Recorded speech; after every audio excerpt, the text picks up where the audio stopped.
Ожирение способствует старению. Не хочешь — не ешь. Мы найдем другой путь. Люди, которые связали свою жизнь с этим пиком, начинают очень быстро худеть. С этим начинают худеть их волосы, ногти. Капельницы, уколы, железо опять в нуле. Ты с этим дефицитом живешь десятилетия, пока у тебя что-то не сломается. Иногда просто нужно попить воды. Успокоиться, снять стресс, и отсюда нет привязки к еде. Даже вот то, что называется РПП и так далее. Избыток белка может влиять на нервную систему. Да. Вот это сейчас вы меня открыли. Глютен всем вреден. Мы считали, что молочные продукты — это полезно. Одно из проявлений стресса — это хроническая усталость.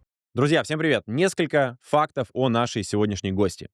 Врач-диетолог и нутрициолог, кандидат медицинских наук с более чем 15-летним стажем. Благодаря ей более 13 тысяч пациентов смогли снизить вес и комплексно восстановить здоровье. Является признанным экспертом, членом Российского союза нутрициологов и диетологов и основателем Центра превентивной и интегративной медицины. И в своей практике использует передовые технологии. Инна Кононенко, спасибо вам большое, что пришли. Спасибо, Александр. Мы сегодня с вами, безусловно, поговорим и про лишний вес, про ожирение, про похудение. Поговорим про современные технологии, про искусственный интеллект, про то, как мы можем бороться со старением, и, я надеюсь, про всякие новомодные препараты типа Оземпика. Но начать хочу с другого. У меня есть ощущение, что в последние годы общество, и люди, по крайней мере, с которыми сталкиваюсь я, находятся в некой хронической усталости, и большинство постоянно вот в поиске каких-то лайфхаков, чит-кодов, добавок, которые могут добавить им бодрости, энергии и как-то повлиять на качество их жизни.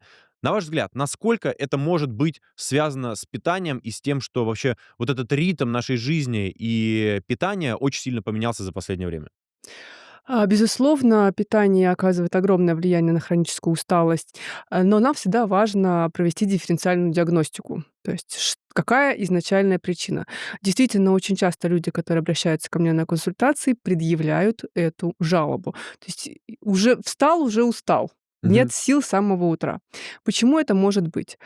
Первое — наличие каких-то хронических вирусов в организме. Даже вот, наверное, вы замечали, переболел ОРЗ, вроде уже и ни температуры, ни насморка, ни кашля, но вот какая-то слабость такая. Особенно это Особенно было после после ковида ковида. было ужасно. Просто Да. 2 месяца ходишь потом вареный. Да, и поэтому наличие хронических вирусов, такие как герпес-вирусы, вирус Эпштейна-Барра, цитомегаловирус, это все может приводить к наличию хронической усталости, и это нужно обследовать. Второй момент — это то, что мы находимся в постоянном стрессе, и одно из проявлений стресса — это хроническая усталость. Ну, а если ближе к теме, о которой мы сегодня обсуждаем, тема питания, то действительно дефицит витаминов, микроэлементов, даже обезвоживание является одной из причин, которые вызывают хроническую усталость.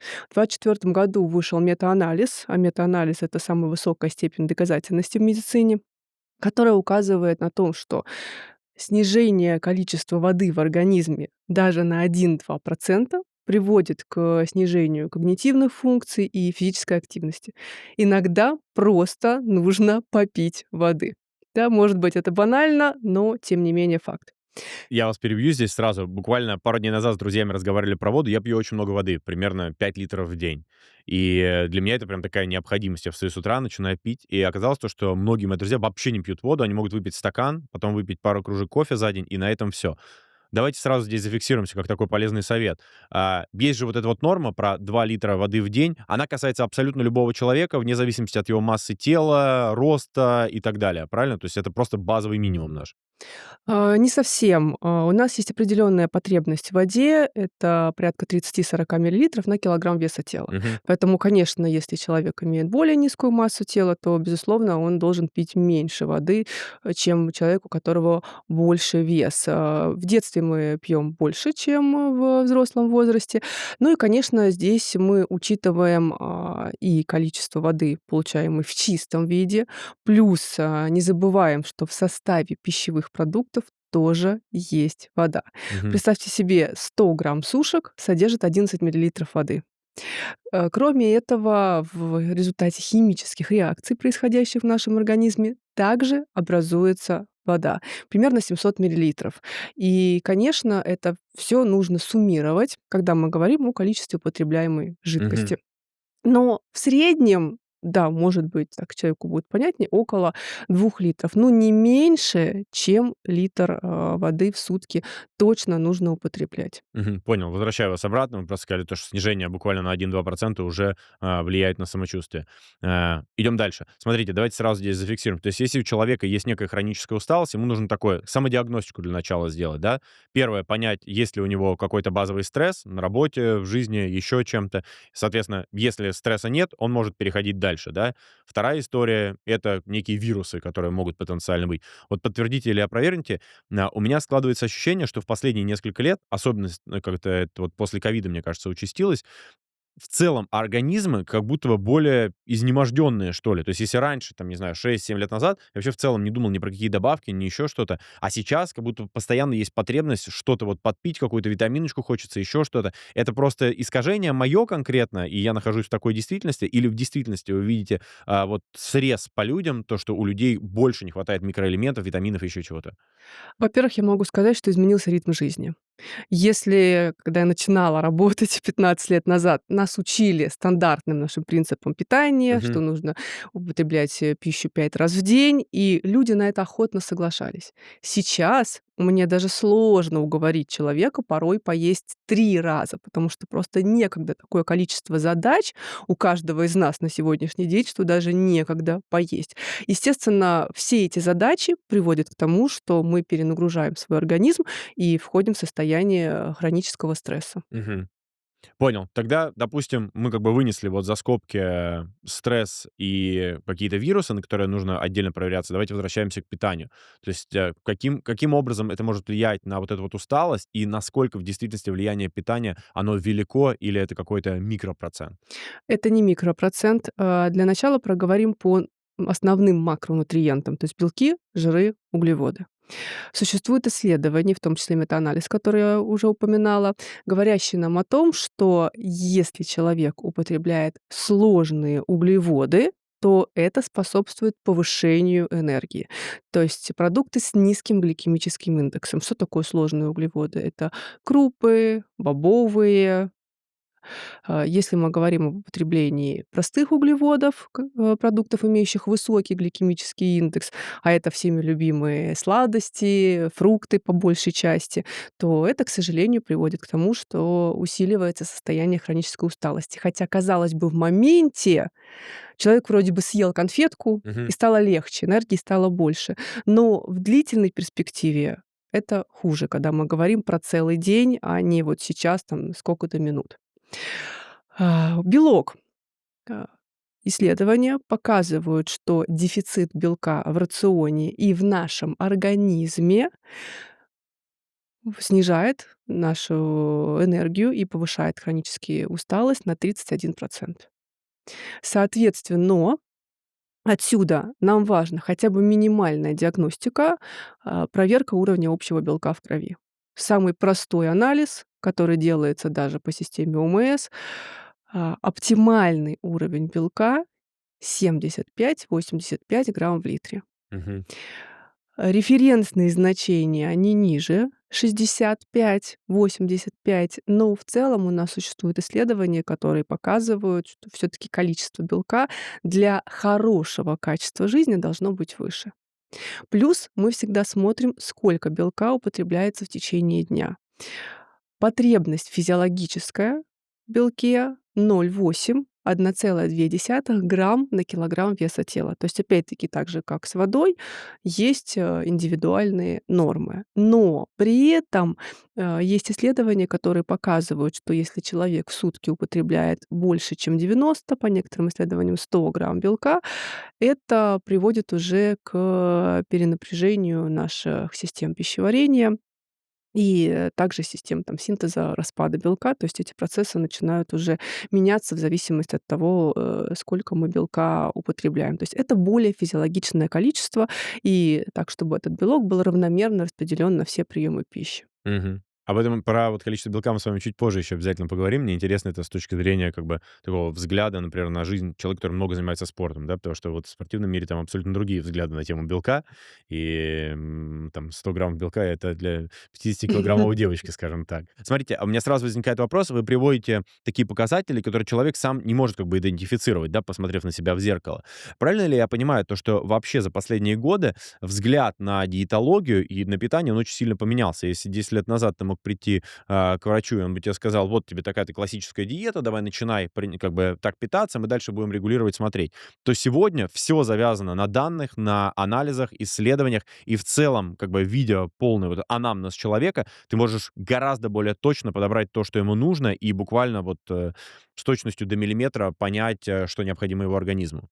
Безусловно, задача нашей терапии — это таргетное назначение, любых витаминов, микроэлементов, диетического питания. Поэтому самое главное — это выяснить, какие у человека есть сопутствующие заболевания. Их тоже может быть много, они не всегда диагностированы, и, ко мне все больше и больше обращаются людей с так называемой коморбидной патологией, то есть когда много у человека различных заболеваний.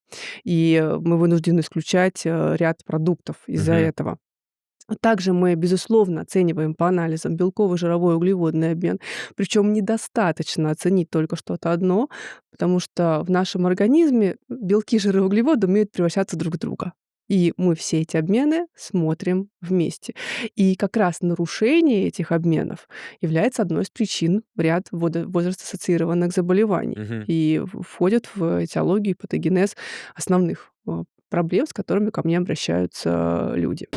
Посмотрите на эту фотографию. Если вы, как и я, увлекаетесь гонками, то сразу поняли. Это легендарная трасса Спа-Франкоршам в Бельгии. Больше всего трасса известна своей непредсказуемой погодой. Дождь, солнце, снова дождь. Для гонщиков это настоящий вызов. И часто именно шины решают исход заезда. Зима в России также непостоянна. Снег, гололед, потом дождь и снова мороз. В таких условиях шины не расходник, а главный элемент безопасности. У известного международного бренда Pirelli вышла новая зимняя модель Ice Zero FR3. Это премиальная нешипованная шина, созданная с применением инновационных материалов и технологий. V-образный рисунок протектора обеспечивает уверенное сцепление, а новая резиновая смесь сокращает тормозной путь даже на льду или в снежной каше. Уровень акустического комфорта соответствует классу А, что обеспечивает тишину в салоне. У этой модели увеличенный срок службы. Даже при заметном износе шина сохраняет до 83% своих рабочих характеристик. А если вы не готовы отказаться от шипов, у Pirelli есть Ice Zero 2. Эти шины имеют запатентованный шип с двойным сердечником для лучшего сцепления на льду, сниженный уровень шума, снегозацепы и 3D-ламели для тяги в глубоком снегу. Обе модели представлены в широком размерном ряду для любого автомобиля.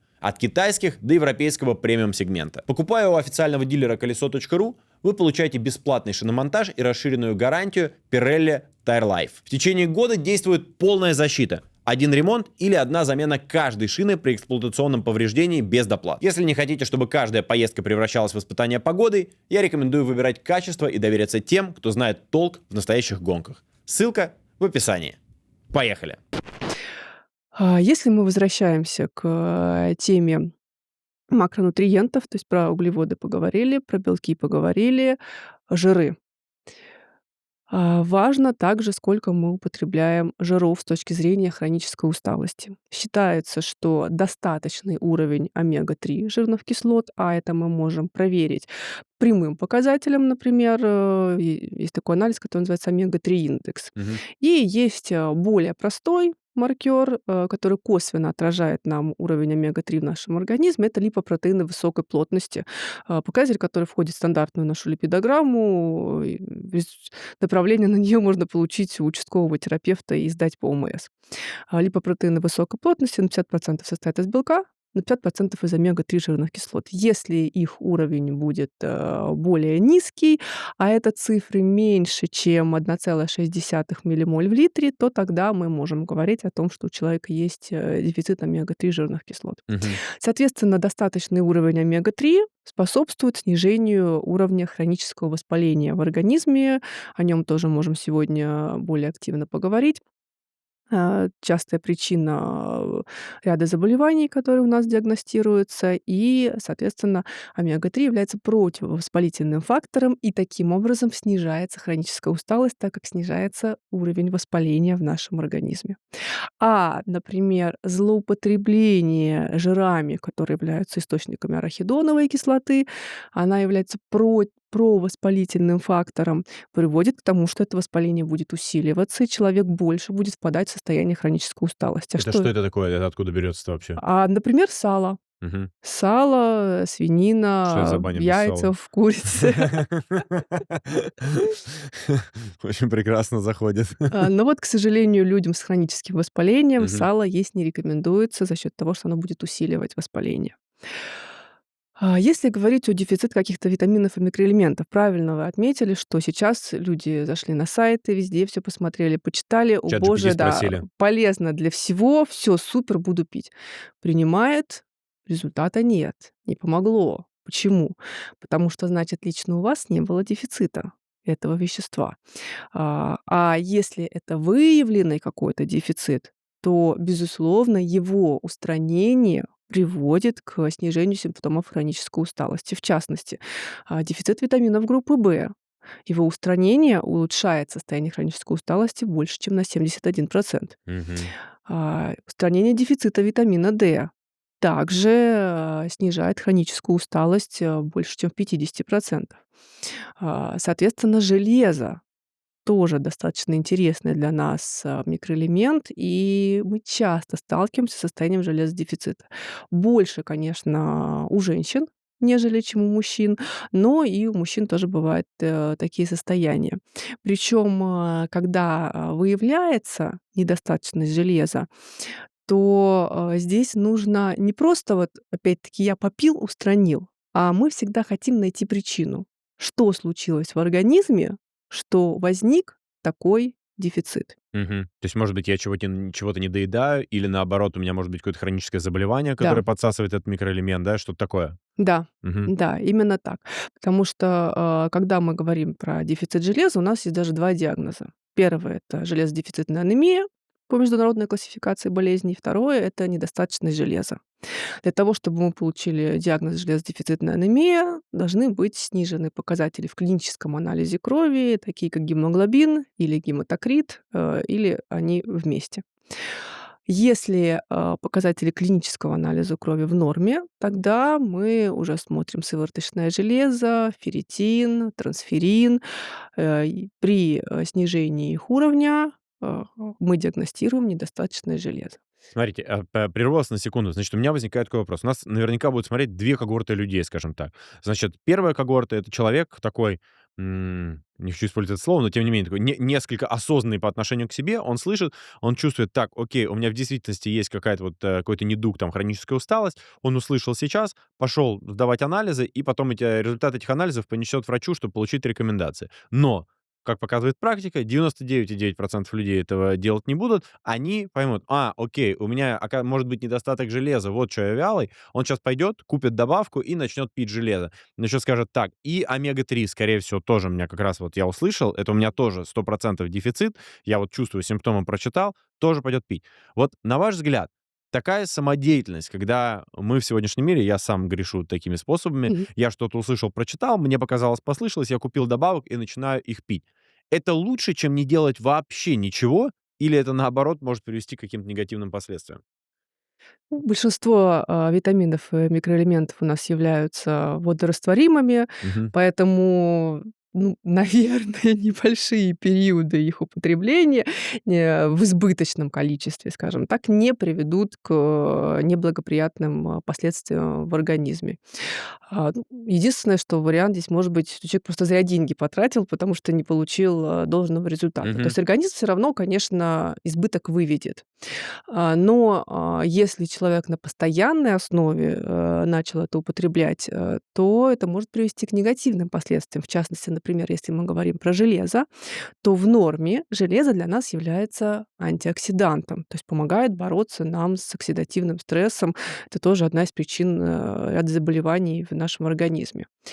Но любой антиоксидант, и это доказано огромным количеством исследований, не только в отношении железа, да, любой антиоксидант, если он попадает в организм в избыточном количестве, он сам становится прооксидантом и вызывает оксидативный стресс. То есть если у И человека обратная не реакция, да, по да, сути? да, Мгм. то есть у человека не было дефицита железа, он его начал принимать, переборщил и в итоге запустил окислительный стресс. Вот смотрите, допустим, я пошел, сдал, там, не знаю, анализы свои, да, и вот вижу, у меня там есть референсные значения какие-то, смотрю, железо у меня в просадке. Вот купить железо и есть его, вот как написано на банке, таким-то курсом, это решение или это идиотизм? Не М, консультируясь с врачом, я имею в виду. Это просто то, как действуют почти все на самом деле. Посмотрели, кровь сдать, ну окей, пойду сдам, я сдал, о, железо в просадке, классно, попью железо. Мгм. Ну, первое. Цинк с железом синергисты с медиум антагонисты. Если, например, у человека есть дефицит цинка, и он это пропустил, Мгм. цинк не принимает, то железо будет повышаться недостаточно эффективно. Поэтому уж если вы хотите сами диагностировать дефицит железа, то, пожалуйста, тогда сдавайте эти показатели тоже. Второе. Если мы говорим, что такое гемоглобин или ферритин или трансферин, это все белки, которые связаны с железом. И не всегда может быть дефицит самого железа, а может быть дефицит каких-то из этих веществ. И нам важно сдать белок. Мгм. То, о чем мы Потому что тоже он вначале приводит к говорили. дефициту железа, да? Потому что может быть недостаточность просто белка, Мгм. который будет транспортировать железо, который будет хранить в себе железо. И употребление железа в данном случае не приведет нас к должному результату. М. Плюс у человека может быть дефицит витаминов группы В, В6, В12, фолиевая кислота. Они тоже связаны с железом, особенно когда мы говорим про железодефицитную анемию, потому что именно эти витамины участвуют в синтезе клеток самих крови. Да. То есть сначала формируются эритроциты под действием этих витаминов, и только после этого встраивается железо. Если мы пропустили этот дефицит, то прием железа будет для нас недостаточно То эффективен. есть просто в холостую, по сути, будем пить, и он будет Да. вымываться точно так же, да? Да. Плюс не все люди хорошо переносят препараты железа. И, может возникать какие-то симптомы, боли в желудке, запоры, у кого-то, наоборот, диарея. Поэтому мы выбираем определенные формы железа, например, там, безглицинат, и так, чтобы он еще был с какими-то кофакторами, в том числе, которые я щас перечисляла. То есть, естественно, есть, более усвояемые формы железа. Плюс, есть исследования, которые показывают, что железо лучше употреблять в вечернее время после 17 часов и полную дозу железа, что снижает количество побочных эффектов. А если человек просто откроет инструкцию по применению, там будет написано там прием 2 раза в день или даже 3 раза в день, и человек может начать принимать по такой схеме и получить побочные эффекты, что вызовет отказ от, такого лечения. Ну и, конечно, если мы говорим про дефицит железа или, например, витамина В12, когда мы их видим, всегда нам важно проверить на наличие атрофического гастрита. Потому что если мы говорим про поступление железа с пищевыми продуктами, есть гемовое железо и негемовое. Гемовое поступает к нам с продуктами животного происхождения. Самые богатые продукты железом — это свиной язык, который, наверно, мало кто употребляет, говяжий язык, говяжья печень. Сейчас даже говядину едят далеко не все. Мгм. Многие ограничиваются птицей, курицей, индейкой, да. Мгм. А все таки в них меньше содержится железа, нежели чем в вышеперечисленных продуктах. И есть негемовое железо. Это железо, которое содержится в продуктах растительного происхождения. Бобовых, например, да, гранаты, яблоки богатые железом. Да, вот съем яблоко, стану железным человеком. Но если у человека есть, атрофический гастрит или пониженная кислотность желудка, то, это приводит к тому, что железо, вот это вот негемовое из пищевых продуктов, оно начинает усваиваться хуже. А для Мгм. многих оно является основным источником пищевого железа. И опять-таки, например, атрофический гастрит может способствовать тому, что из препаратов железа будет хуже всасываться, и мы тоже определенные формы железа тогда начинаем, принимать. Да, и это тоже важно, то есть провести такую диагностику. Но и есть еще один момент, связанный с микрофлорой нашего кишечника. Когда у нас, в кишечнике, наблюдается синдром избыточного бактериального или грибкового роста, во-первых, эти микроорганизмы могут сами съедать железо, ну и плюс, просто мешают хорошему его усвоению. И зачастую, когда мы просто пролечиваем кишечник, восстанавливаем микрофлору, железо из пищевых продуктов начинает усваиваться лучше. То есть мы же не будем всю жизнь пить таблетки. Как, к сожалению, у некоторых людей с тем же самым железодефицитом такая ситуация наблюдается. Попил препараты, еще мог сделать капельницы, уколы. Не прошло и полгода, железо опять в нуле. Мгм. Да? То есть что случилось? Вроде бы я и ем достаточное количество, а значит, что-то не то, в том числе с пищеварением, усвоением или, например, идет какой-то избыточный расход в организме. И если мы это выясняем, то это дает возможность предотвратить появление подобных случаев в будущем, да, устранив сейчас дефицит этими таблетками. И, это даёт возможность также быстрее прийти к необходимому нам результату. То есть, например, если у человека низкая кислотность, значит, мы просто занимаемся повышением кислотности параллельно с тем, что пьем препараты железа. Мгм. У меня, кстати, даже буквально до вчера. Нет, не вчера, позавчера была пациентка, которая мне сказала, что у нее был железодефицит. Она принимала его вместе с бетаином. Да, железо принимала с бетаином. Бетаин — это вещество, которое усиливает, кислотность желудка. Я, в общем, порадовалась. Но она сама врач, Это и противоречащие вещи? нет, это как раз вот когда мы говорим про низкую А, кислотность желудка, то есть она сама врач, она понимала, что для лучшего логику, да? усвоения, да, я все таки возьму источник кислоты. Но просто если у человека избыточная кислотность желудка, то ему этого точно делать не нужно. Мгм. Да? Поэтому, чем больше вот мы таких нюансов знаем, тем всегда проще устранить какой-то дефицит. По данным Росстата, с лишним весом сталкиваются более 60% взрослых в России. Но еще тревожнее статистика по детям. Каждый пятый ребенок уже имеет избыточную массу тела. Отчасти это связано с мифами. Мы привыкли думать, что правильное питание дорогое и невкусное. Но это всего лишь привычка, которая формируется в детстве. И чем раньше ребенок увидит, что забота о теле может быть простой, тем легче ему будет заботиться о себе в будущем. С этой идеей «Пятерочка» запустила интерактивный проект для школьников. Школа питания. Проект включает в себя тесты, теорию, задания и олимпиаду. Дети пробуют готовить сами, учатся выбирать продукты и понимают, полезное питание не равно скучное. Программа работает в 75 регионах. В ней приняли участие более 800 тысяч школьников, педагогов и родителей. Принять участие просто. Если вы учитель, переходите по ссылке в описании, скачивайте материалы и проводите уроки. А если родитель, расскажите об этой инициативе учителю вашего ребенка и поделитесь ссылкой. Помимо школы питания, у программы устойчивого развития «Пятерочка с заботой» есть и другие полезные инициативы, в том числе экологические и инклюзивные. Например, компания производит товары в полностью перерабатываемой упаковке. А еще продает конфетку доброты. Средства с ее продажи отправляются в благотворительный фонд на помощь тяжело больным детям. Подробности по ссылке в описании. Узнайте, как одно маленькое действие сегодня сможет превратиться в большой результат завтра. Поехали! Поэтому, конечно, когда мы что-то делаем под контролем врача, мы получаем лучшие результаты, чем, самостоятельно. В том числе, например, когда мы говорим про снижение веса. Ведь с чего начинают люди? Вначале же тоже никто не пойдет к врачу.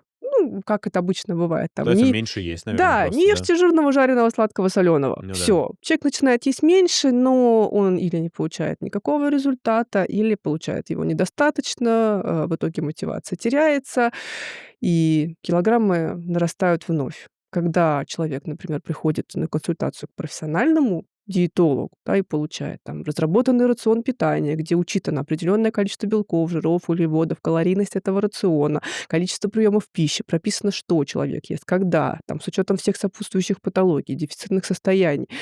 Во-первых, человек не испытывает лишней потребности в еде и наедается имеющимся количеством, потому что мы используем определенные принципы Мгм. питания. И плюс он получает лучшие результаты, чем которые у него были. И есть даже люди, которые мне говорят, что у меня такого веса не было вообще никогда в жизни. То есть человеку настолько удается его снизить, что, в принципе, он был, например, склонен к избыточному весу с детства, да, и таких маленьких цифр не видел никогда.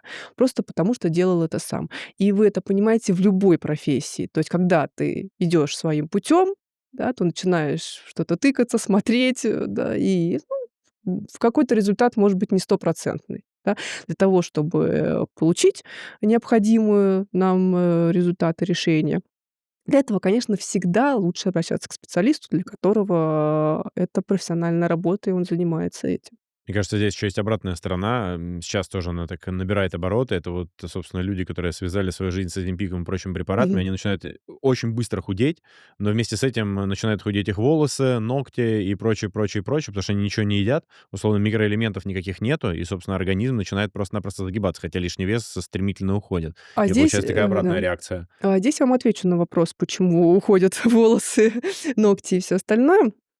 Во-первых, давайте разберем механизм регуляции глюкозы и как действует Оземпик в принципе. Мгм. У нас, есть определенные цифры глюкозы. Вообще, по исследованиям, самые идеальные цифры глюкозы — это 3,9-4,7 миллимоль в литрах. Мгм. То есть это не референсные значения, это, я говорю, идеальные цифры по исследованиям. Если глюкоза будет повышаться, то это для организма плохо, потому что глюкоза является опасным токсическим веществом, которое разрушает наши сосудистые стенки, и организм не может этого терпеть. Если глюкоза будет снижаться, то это состояние, наверное, еще более опасное, потому что повышенную глюкозу многие люди не ощущают. И иногда даже я встречаюсь с людьми, у которых глюкоза там 20 миллимоль в литре, он даже не понимает этого. А вот если у вас глюкоза будет там 3 Ну, от неё ты просто миллимоля, отключиться да, можешь. да, вы просто это Да. почувствуете сразу: слабость, дрожь в руках, Да, да. да, и снижение давления. То есть человек вообще в гипогликемической коме, Мгм. да, сниженной глюкозе может вообще уехать в реанимацию. Поэтому это состояние точно не упустится. И у нас есть 2 основных гормона, которые регулируют уровень глюкозы. Безусловно, другие гормоны также принимают участие в регуляции глюкозы. И, конечно, и соматотропные гормоны, мелатонин, и глюкокортикоиды, да, безусловно. Но они это делают в определенные ситуации или там в какое-то время суток, да, там, не знаю, в стрессе. Но если мы говорим про те гормоны, для которых это основная функция — это инсулин и глюкагон. Мгм. Что делает инсулин? Когда у нас глюкоза начинает повышаться, то есть мы поели, да, через 15 минут после того, как мы поели, начинает повышаться уровень глюкозы в крови. Мгм. Через час уже глюкоза достигает своего максимума, то есть мы понимаем, что все съеденные нами углеводы переварились. Наша поджелудочная железа выделяет гормон инсулин. Основная задача инсулина — это перевести глюкозу в клетку для того, чтобы она дальше превратилась в энергию, зашла в митохондрии. Второе действие инсулина, оно нам тоже нужно — это отправить глюкозу в печень, в ее запасы. То есть так называемый бак бензина. Вот вы подъехали на бензоколонку на машине, поели, и на этом баке бензина вы будете ехать до следующего приема пищи. Мгм. А следующий вариант, он не очень для нас хороший. Это когда инсулин переводит глюкозу в жир. И инсулин — это гормон, который всегда будет способствовать тому, чтобы ферменты, образующие жир, работали активно, а ферменты, сжигающие жир, тормозились. Не могут одновременно работать 2 Мгм. фермента, да, Мгм. это энергетически невыгодный процесс для организма. А если мы говорим про второй гормон глюкагон, он будет включаться в ситуации, когда глюкоза низкая. Ну, например, мы спим ночью, мы ничего не едим, уровень глюкозы в крови начинает падать. Откуда глюкагону взять глюкозу, если вы ее не едите? Он берет ее из запасов печени, Мгм. тот самый бак бензина, куда загнал его инсулин. Второе — это глюкагон берет глюкозу из жира. То есть инсулин глюкозу загоняет в жир, глюкагон оттуда достает, способствует тому, чтобы ферменты, сжигающие жир, работали активно. И, как я говорила, что белки, жиры и углеводы у нас прекрасно превращаются друг в друга. Жир превращается в глюкозу. Да, глюкоза повышается в крови. И третий вариант — это аминокислоты. Аминокислоты — это то, из чего состоит наш белок. То есть большинство аминокислот являются глюкагонными, то есть умеют превращаться в глюкозу под действием глюкагона. Так вот, препараты по типу там Оземпик, Мунжара, Тирзетта, Симавик, то есть достаточно большое количество торговых названий. Что они делают? Они действуют на систему глюкагона. То есть они, усиливают работу рецепторов к глюкагону. Какие-то препараты действуют на одну группу рецепторов, другие там на несколько групп, то есть получая М. более активное То действие, есть, по да. сути, увеличивают запас хода, да, бак бензина? Ну, то есть, Ну, что, в общем, по да, то сути, есть, вот этот, гормон, он делает так, что тебе, ну, как бы дольше не хочется есть, да? Он провоцирует процесс выработки вот этой глюкозы. да, то есть глюкоза начинает вырабатываться. из жира, в Да. том числе, то есть почему процесс сжигания жира-то Да, да, да. происходит, да? Вот, пошел, жир превращается в глюкозу. М. Но белок, аминокислоты, то есть глюкагон-то не избирательно только на жир действует. И из Он белков-то, белки тоже начинает долбить. конечно, Все, я уловил мысль. да, Белки-то, собственно, это то, что является строительным материалом да, для всего остального у да. нас. То И есть, мышцы, собственно, волосы, конечно, ногти и так далее. мы состоим из белка. Логично. Да? И отсюда, если, например, у человека был дефицит белка, если был дефицит мышечной массы, то эти препараты могут приводить к тому, что, например, мышечная масса будет снижаться. Для этого мы и делаем биоимпедансометрию, измеряем состав тела, когда мы четко понимаем, сколько у человека мышц, сколько у человека жира. И если мы видим, что мышц мало, то мы очень аккуратно относимся к этим препаратам. Да? И также, например, если мы видим, что низкий белок в крови. Мгм. Поэтому для того, чтобы принимать решение о необходимости использования этих препаратов, лучше все-таки, ну, как минимум, сделать биоимпеданс и проверить уровень общего белка. Пару уточняющих вопросов, чтобы вот я до конца разобрался. Я вот слушал ваши разные записи, но вот, честно сказать, на пальцах так и не понял. Смотрите, значит, сахарный диабет как таковой, это когда у тебя ты поел, у тебя скачет глюкоза, а инсулин не вырабатывается. Правильно понимаю? У нас есть несколько видов диабета. Если мы говорим про диабет второго типа, Это то, что послабее. Нет, у нас есть, сахарный диабет первого типа. Это аутоиммунный, который развивается, как правило, в детском Понял. возрасте, ну, до 30 лет, Второй чаще это всего манифест. приобретенный. Это приобретенный, который является, скажем так, конечной стадией инсулинорезистентности. То, Мгм. про что мы чаще Да, да, да. всего говорим. То есть, там речь идет о том, что инсулин не снижается в начале. Нет, инсулин снижается уже позже. То есть что происходит? Инсулин у нас, при употреблении углеводных продуктов должен соединиться с рецептором на клетке. По разным причинам, рецепторы начинают работать хуже, и не происходит соединение с инсулином. И, естественно, глюкоза остается в крови более высокая, и поджелудочная железа все больше и больше начинает вырабатывать инсулина. То есть Так. она же видит, что глюкоза-то высокая, глюкоза не снижается, инсулин вырабатывается, но он не может соединиться со своими рецепторами. И мы не получаем вот этой ситуации, что глюкоза заходит в клетку. Да? И таким образом инсулина в крови очень много.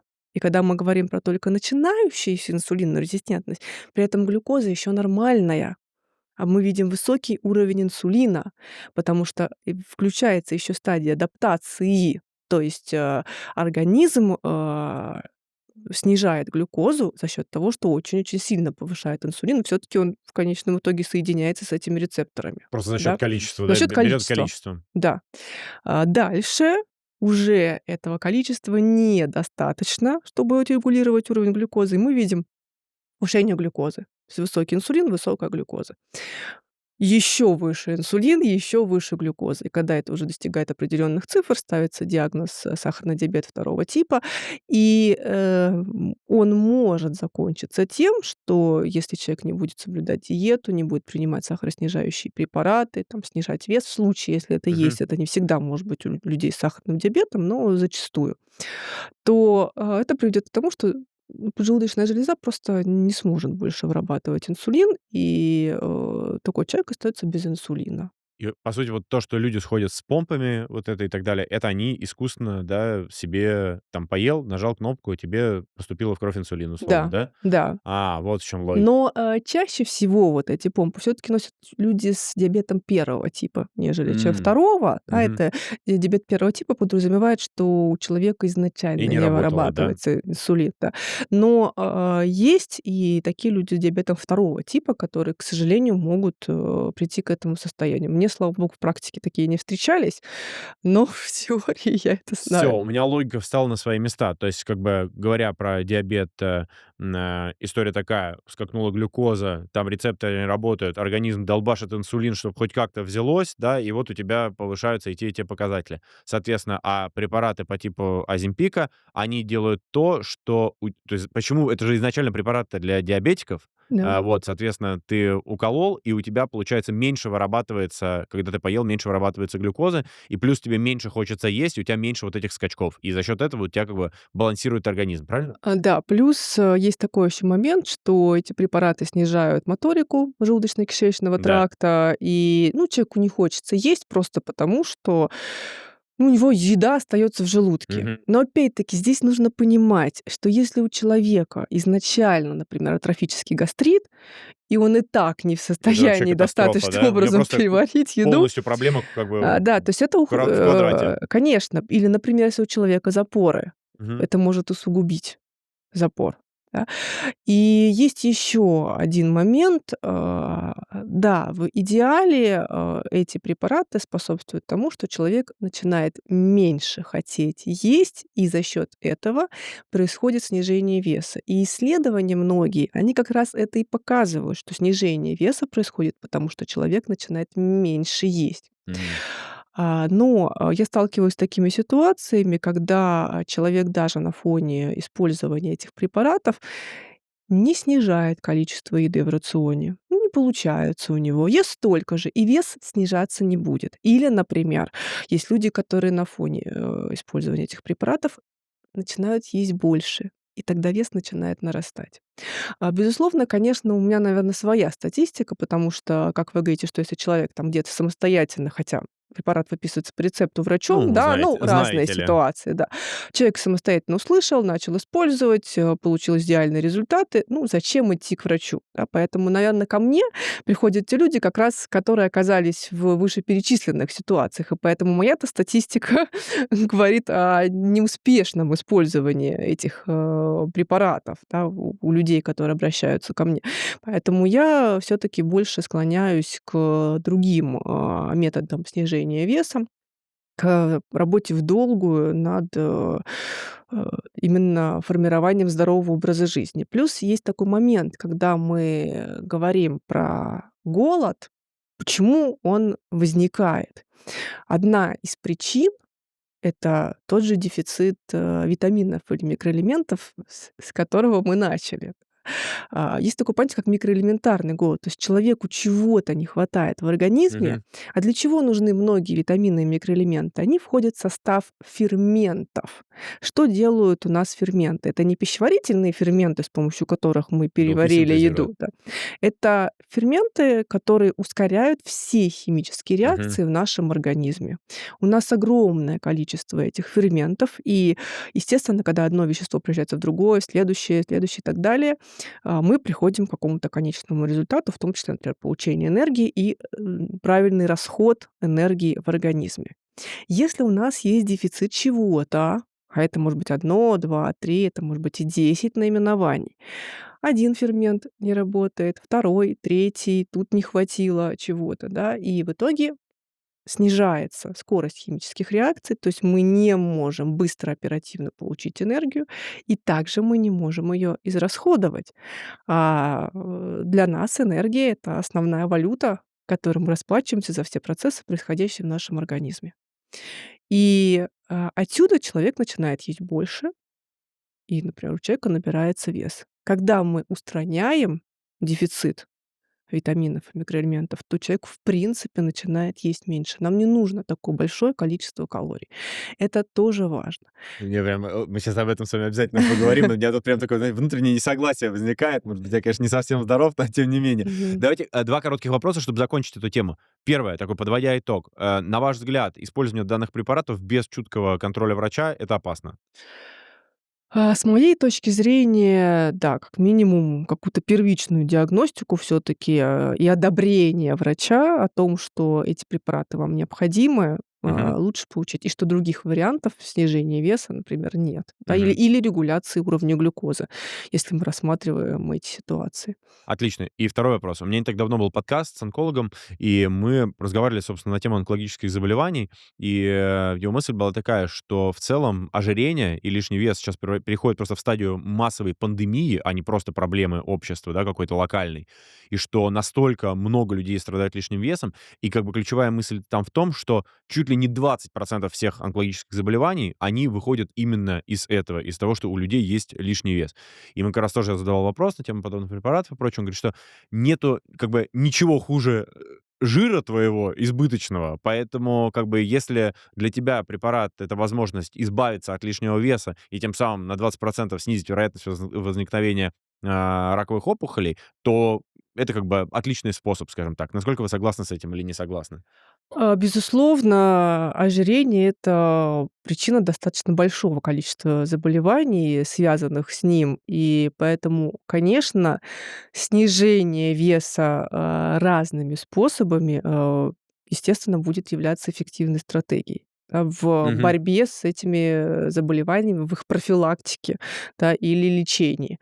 Другой вопрос, что мы же не в каменном веке живем. Да. Наша задача — искать, те способы, которые для нас будут, более безопасными, более правильными. Зачем издеваться над своим организмом? Зачем его вводить в состояние какого-то стресса, Мгм. если мы и так живем в этом хроническом стрессе?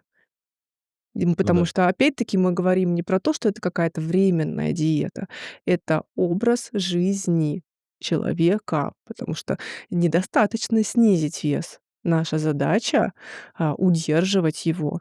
Плюс, у человека с ожирением уже, как правило, есть и инсулинорезистентность, и высокий уровень холестерина, зачастую это высокий уровень мочевой кислоты, низкий уровень белка, там, высокий уровень гомоцистеина. То есть ряд веществ, которые, участвуют в патогенезе, например, того же самого атеросклероза, который является ну, одной из основных причин, смерти людей. И просто снижение веса недостаточно для того, чтобы отрегулировать эти процессы, и нам нужно использовать еще что-либо. В ряде случаев это могут быть биологически активные добавки или, лекарственные препараты. Здесь мы уже смотрим в зависимости от конкретной ситуации и имеющихся цифр. Понял. Тогда давайте переходить дальше. Вот, соответственно, в тему старения, а точнее молодения. Да? То есть, соответственно, что мы сегодня знаем и каким образом через питание, через добавки мы можем повлиять на то, чтобы дольше выглядеть хорошо и, собственно, медленнее стареть? Основными, моментами, запускающими наше старение, это является избыточная работа гормона роста, инсулиноподобный фактор роста и белок mTOR. Собственно говоря, это вещества, которые нам нужны, потому что они способствуют росту и развитию, Мгм. но дальше они уже начинают, работать патологически, приводя к различным заболеваниям. Ну, такой простой пример. Мы получаем кальций, и в детском возрасте кальций нам нужен для того, чтобы откладываться в костях. И за счет этого мы имеем крепкие кости. С точки зрения там эволюции мы можем вести себя как хищники, да, быстро бегать, получать какой-то необходимый нам результат. Но, дальше те механизмы, которые способствовали нормальному отложению кальция, начинают делать так, что кальций подкладывается патологически. И уже не в костях, а в кровеносных сосудах. Мгм. И это одна из причин, по которой у нас, дальше возникает там перекисное окисление липидов, отложение, холестерина в сосудах и развитие атеросклероза. Да, вот, пожалуйста. С другой стороны, активность этих факторов приводит к различным гиперфункциям. То есть что это значит? Например, у мужчины есть предстательная железа под действием дигидротестостерона, который из года в год, воздействует на клетки предстательной железы, возникает их гипертрофия. То есть, большой орган становится, да, простыми словами, и дальше может, развиваться рак. Вот, Мгм. пожалуйста, как одна из причин там смертности, мужчин. И таких примеров, очень много. То есть это теория старения, которая говорит нам о том, что возникает именно гиперфункция чего-то, гиперсекреция. Например, если мы там возьмем там инфаркт миокарда, то, с чем он связан? Атеросклероз в коронарных сосудах, сужение сосудов, соответственно, повышенное артериальное давление, гипертензия, Мгм. Повышенная агрегация тромбоцитов, что приводит к тому, что возникают тромбозы. Да?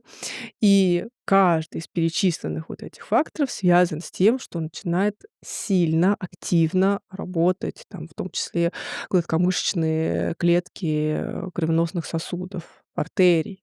Да? Вот, пожалуйста, отсюда прогрессирует атеросклероз. Здесь, эта теория говорит нам о том, что, там, ну, её там сравнивают, может быть, более простым языком, со строительством.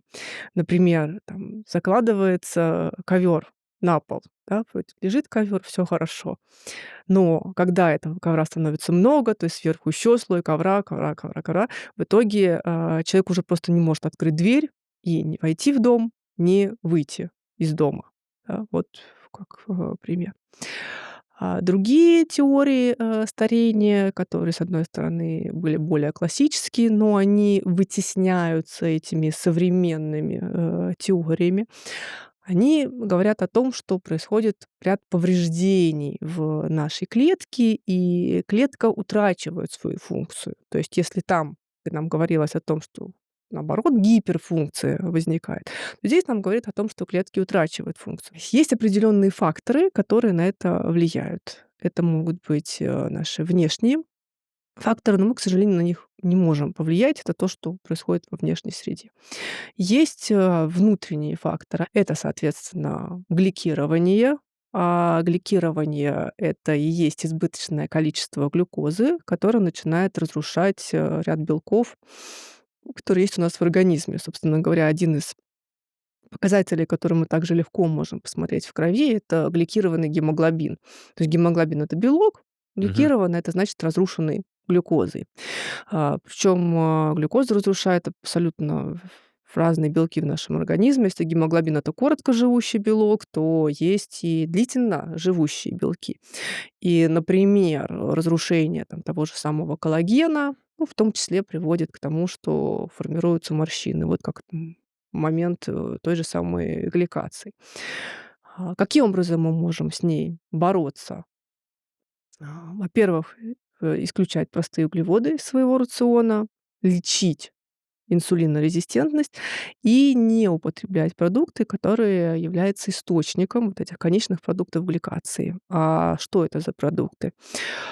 Это как раз может быть такое банальное правило, что ешьте вареное, тушеное, да, не ешьте жареное. Мгм. Но это вот как раз в том числе про гликацию. Потому что у нас есть исследования, которые показывают нам, что если, например, там у нас идет какая-то минимальная термическая обработка, не длительная по времени, без применения высоких температур, это способствует тому, что меньше образуется конечных продуктов гликации. Если мы долго что-то жарим, температура высокая, и особенно если мы, например, там какое-то мясо жарим в панировке, то есть белки вместе с углеводами, то это приводит к тому, что количество конечных продуктов гликации возрастает просто там до э, тысяч, в том числе там в некоторых случаях даже до 10 тысяч. В минимальном количестве конечные продукты гликации полезны для нашего организма, но когда их становится слишком много, они начинают оказывать определенный вред. Поэтому, естественно, если мы хотим, чтобы этого не было, то лучше эти продукты в течение жизни не употреблять. Мгм. Здесь, кстати, есть такая еще одна теория, она, может быть, немножко близка к гликации. Это когда мы говорим про наш межклеточный матрикс. То есть у нас есть клетки, между ними есть межклеточное вещество. Через него клетки получают различные сигналы. Ну, вот если мы, например, рассмотрим соединительную ткань, а соединительная ткань — это почти все в нашем организме. Опять кожа, волосы, ногти, кости, связки, суставы — это все у нас соединительная ткань. Даже кровь с лимфой также относятся к соединительной ткани. Так вот, в составе соединительной ткани, если мы рассмотрим межклеточное вещество, то это, в общем, все известные нам слова: коллаген, эластин, хондроитинсульфат, сера, гликозаминогликаны, гиалуроновая кислота. Мгм. Просто мы привыкли их слышать, наверно, больше в косметологии, да, все эти там уколы красоты. Но это, в общем-то, не только в коже. Да, это все виды соединительной ткани будет иметь это межклеточное вещество. И когда у нас, этот матрикс уже становится хуже с годами, да, по разным причинам, к сожалению, это тоже приводит к тому, что мы стареем. И тот же коллаген в составе этого матрикса подвергается гликации. То есть, То есть правильно ли я понимаю, что по сути, те продукты, которые мы потребляем, и не разово, а систематически, они влияют на то, что происходит с нашими органами, что происходит с клетками, с веществами-соединителями и так далее. И это в конечном итоге, да, изменения, какие-то отклонения в этих областях приводят к тому, что мы стареем, да, базово. да. Где-то у нас орган чуть хуже стал работать, где-то там морщины на коже появились, где-то еще что-то и так далее. И по сути, вот если мы говорим про рычаг нашего воздействия, то это как раз исключение каких-то вредных продуктов из нашего питания. Да, исключение вредных и добавление полезных. И добавление полезных, да, Потому безусловно. что, например, если мы говорим там про следующую причину, которая укорачивает теломеры, и не только, это окисление. То есть это Мгм. всем любимая сейчас тема — оксидативный стресс. Хотя действительно, современные ученые, которые больше говорят про теории старения, они говорят: "Да нет, не оксидативный стресс, не это причина старения, да, все таки избыточное количество инсулиноподобного фактора роста и МТОРа". Но тем не менее, пусть не такая роль может быть в процессах старения, окислительного стресса, но достаточно большая роль в развитии огромного количества заболеваний. То есть и много современных исследований нам, на это указывают. То есть когда у нас возникают свободные радикалы, и они наносят вред, нашим здоровым клеткам, и для того, чтобы с ними бороться, мы там используем разные группы Мгм. антиоксидантов. Другой вопрос, что опять-таки, если мы подбираем антиоксидант, то, есть много исследований, которые показывают, что неправильно подобранные антиоксиданты, не те, не в тех дозировках, не приводят нас вообще ни к какому результату. А почему? Потому что если мы, например, возьмем тот же оксидативный стресс, то, пожалуйста, вот просто одна из причин, у человека, например, высокий уровень холестерина. Да? И, есть исследования, которые показывают, что, например, избыток холестерина в крови приводит к тому, что изменяется жировой состав, допустим, там, сперматозоида или там яйцеклетки. Да? То есть в любой оболочке наших клеток есть жиры. И вот, допустим, жиров в оболочке сперматозоида стало гораздо больше, чем там должно быть. И эти избытки жиров начинают окисляться, а внутри антиоксидантов их просто не хватает. Мгм. Возникает перекисное окисление жиров. Пожалуйста, одна из причин оксидативного стресса. То есть о чем это говорит? Это говорит о том, что нужно снижать уровень холестерина. То есть мы понимаем, что в классическом нашем варианте холестерин откладывается на сосудах, приводя к развитию атеросклероза, но кроме этого, вот, пожалуйста, такие изменения. Опять-таки, там та же мочевая кислота. Мы привыкли, что избыток мочевой кислоты приводит нас к тому, что соли мочевой кислоты откладываются или в суставах, вызывая подагру, или в почках, вызывая мочекаменную болезнь. Но мочевая кислота в норме для нас является антиоксидантом, да, но если она в избыточном количестве в организме, то она уже будет являться прооксидантом и вызывать оксидативный стресс. И если у человека высокая мочевая кислота, но при этом он пьет в качестве антиоксиданта витамин А или витамин Е, или коэнзим Q10, или альфа-липоевую кислоту, да, это я вам просто перечисляю Мгм. разные антиоксиданты, поможет ему это справиться с оксидативным стрессом на 100%? Думаю, что нет, потому что слишком много причин, так же, как мы говорим про причины старения и причины заболеваний, да. Очень-очень здесь все связано между собой. И как раз чем больше у нас вероятность того, что мы определим, с чем же это связано, да, тем больше возможностей нам прийти к, положительному результату. Мгм. Давайте, знаете, смотрите, я хочу немножко вот сейчас беседу повернуть в такую практическую плоскость, да, для того, Мгм. чтобы те, кто нас будут смотреть, они поняли, что с этим делать. Вот смотрите, у меня есть такое жизненное убеждение, скажем так. Мгм. Я вот пробовал прям быть супер таким зожником, назовем это так, если можно, и прям супер правильно питаться, и вот это вот следить за режимом и так далее, так далее, так далее. На мой взгляд, это абсолютно сумасшествие, просто вот сумасшедший дом. Невозможно жить в таком ритме, потому что у тебя есть всегда какие-то обстоятельства, еще что-то, с друзьями встретиться и так далее, и так далее. И в целом я заметил, что, вот как бы, опять же, в моем кругу общения, могу ошибаться, у меня такая, знаете, нерепрезентативная выборка будет, вот мне сейчас ваше мнение интересно. Есть там в целом 2 категории людей. Значит, категория людей номер один — это люди, которые абсолютно отвратительно живут, то есть они ужасно питаются, они почти не занимаются спортом, они постоянно едят фастфуд, пьют кока-колу и так далее, и так далее, и так далее. У всех огромные проблемы с лишним весом и вообще с тем, как они выглядят. Есть вторая категория людей. Это категория людей, которые просто умеренно, адекватно что-то делают, да. Там кто-то больше занимается спортом, кто-то меньше, ну, в целом ведут такой активный образ жизни, стараются базово адекватно питаться. То есть они не следят за тем, чтобы там не было соуса, чтобы не было какой-то жареной корочки, но они просто стараются не есть грязь ужасную, типа фастфуда, там, газировок и прочей дряни. И эти люди, они как будто вот просто в другой вселенной от вот первой категории. Безусловно, наверное, есть какие-то вымышленные люди, которые, знаете, вот супер правильные, идеальные и так далее, но каждый раз у меня, знаете, у меня такой red flag, если быть в тренде, если я вижу у человека в Инстаграме йога, медитация и healthy food, поэтому я этим людям не верю. Вот для меня существуют вот две такие когорты. Либо люди, которые абсолютно ни за чем не следят, и люди, которые просто ведут активный образ жизни и стараются нормально питаться. И вот у меня такое убеждение, что если ты во второй когорте, если ты просто хотя бы 3-4 раза в неделю занимаешься спортом и более-менее нормально ешь, то у тебя все окей. Вот я себя отношу к этой категории людей. Я сдаю анализы раз там, в несколько месяцев, и у меня всегда все окей. У меня может быть какое-то одно отклонение или еще что-то. Я вот, кстати, смотрел, индикатор, про который вы сейчас говорили, да, где там с 3,5 до типа 4 там, и 8, что-то мы с вами вначале начинали, у меня там 4,6 было. То есть Ага. в референсном значении. Вот. И мне кажется, что вот безусловно, можно очень сильно об этом думать, переживать, постоянно что-то пытаться улучшать. Таких людей — это исключение из правил. Но если ты в целом базово, адекватно за собой наблюдаешь, занимаешься спортом и умеренно нормально ешь, то у тебя в жизни все будет прекрасно. Насколько вы с этим согласны или это мое, опять же, искажение личное? Я могу сказать, что я как раз отношусь вот к этой же категории людей, Ага. да. И, здесь есть вполне, логичное этому объяснение. То есть, безусловно, я, честно говоря, тоже не верю в то, что можно заниматься йогами, медитациями, ничего не есть и так далее. То есть мы все люди. У нас у всех есть и действительно какие-то праздники, где нужно поесть больше, и ситуации, где мы можем съесть меньше, Мгм. да, правильно и неправильно. Тут позанимались спортом, тут полежали на кровати. Да, это жизнь. Это все здесь понятно. И я, тоже не настаиваю здесь на каком-то идеальном состоянии.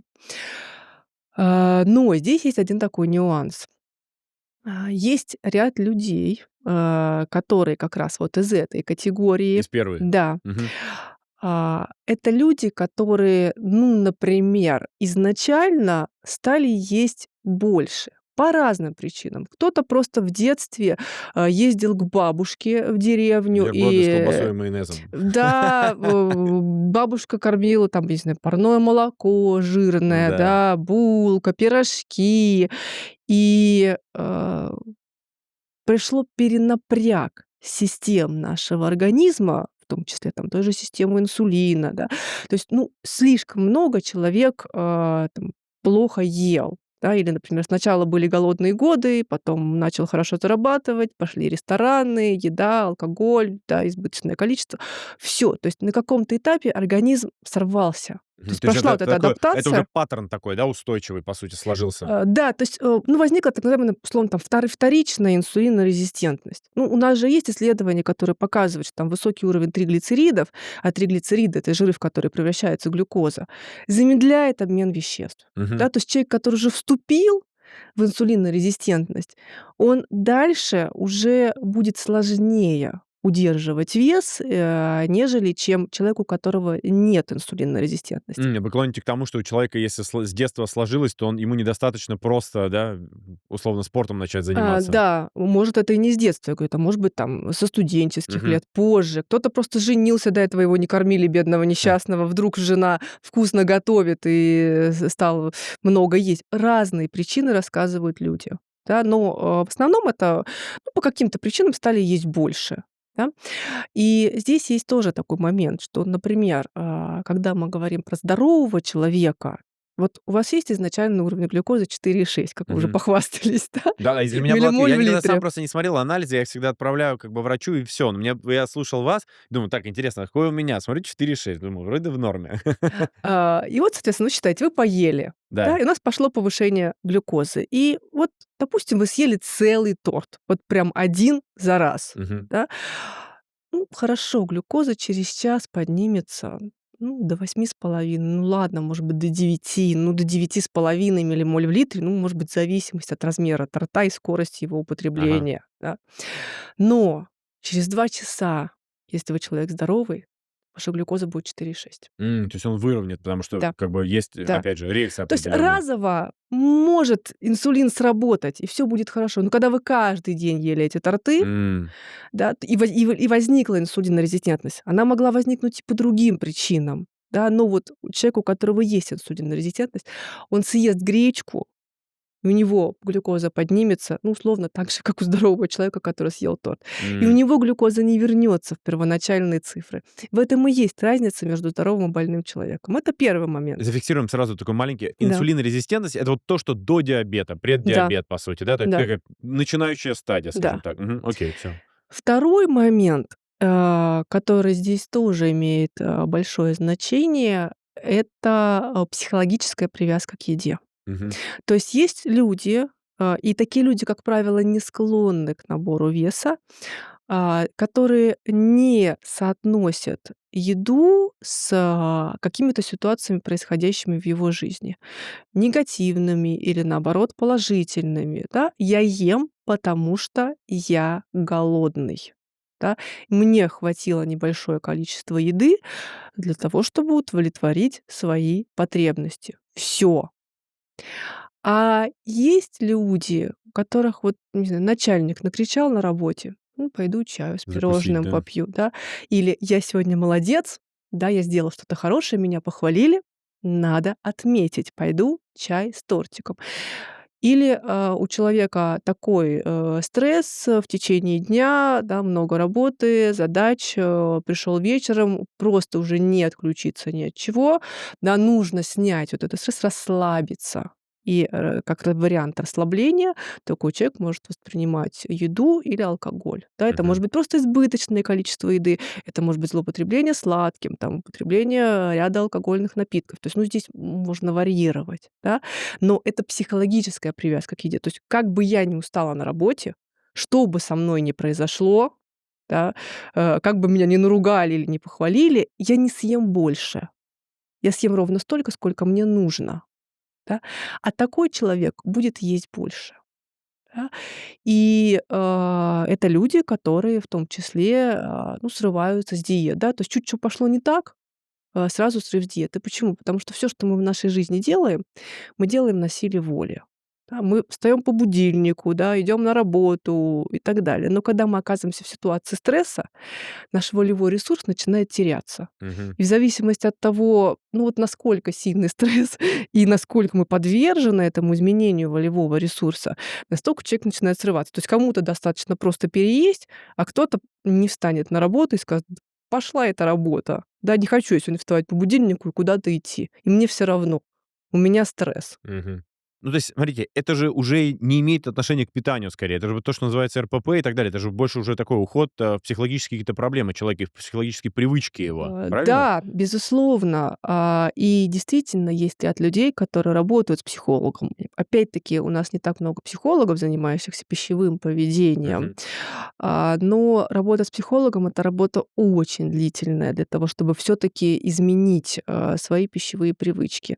Чем, скажем так, я могу помочь, таким людям вот, ну, условно, здесь и сейчас? Не через 2 года, когда там психолог расковыряет все ваши проблемы, да, а что можно сделать в моменте. Мгм. Давайте, да. Первое — это, мы рассматриваем ситуацию, когда у вас большое количество задач. То есть вы вроде бы и не в стрессе, да, но просто сегодня нужно сделать вот это. У меня постоянно работают возбуждающие нейромедиаторы. Нейромедиаторы у нас являются, ну, в том числе аминокислоты. Есть возбуждающие, есть тормозные. Просто так много было возбуждения, да, настолько количество задач огромно, Что надо что перекусить. да, что просто не хватает этих тормозных, и, человеку не успокоиться. да. И мы можем использовать как раз эти тормозные нейромедиаторы в виде биологически активных добавок. Пожалуйста, глицин, триптофан, гамма-аминомасляная кислота. Отсюда эти добавки очень популярные. GABA, 5-HTP, там тот же глицинат магния. Они помогают нам успокоиться. Успокоиться, снять стресс, и отсюда нет привязки к еде. Мгм. Второй момент — это когда мы начинаем регулировать наш уровень кортизола. То есть мы не можем повлиять на стресс, то есть на само воздействие на нас, Внешняя, да. да. Мы можем изменить свое отношение к нему. Для этого повысить стрессоустойчивость. Как мы можем повысить стрессоустойчивость? Во-первых, использовать витамины, микроэлементы, участвующие в синтезе кортизола. Допустим, там пантотеновая кислота, витамин С. Там, опять-таки, если мы говорим про хроническую усталость, что будет нас бодрить, бодрить наши надпочечники. Солодка, э, элеутерокок, да. Только единственное, что их, нельзя людям, у которых высокое давление. Можно давление повысить, перебодриться.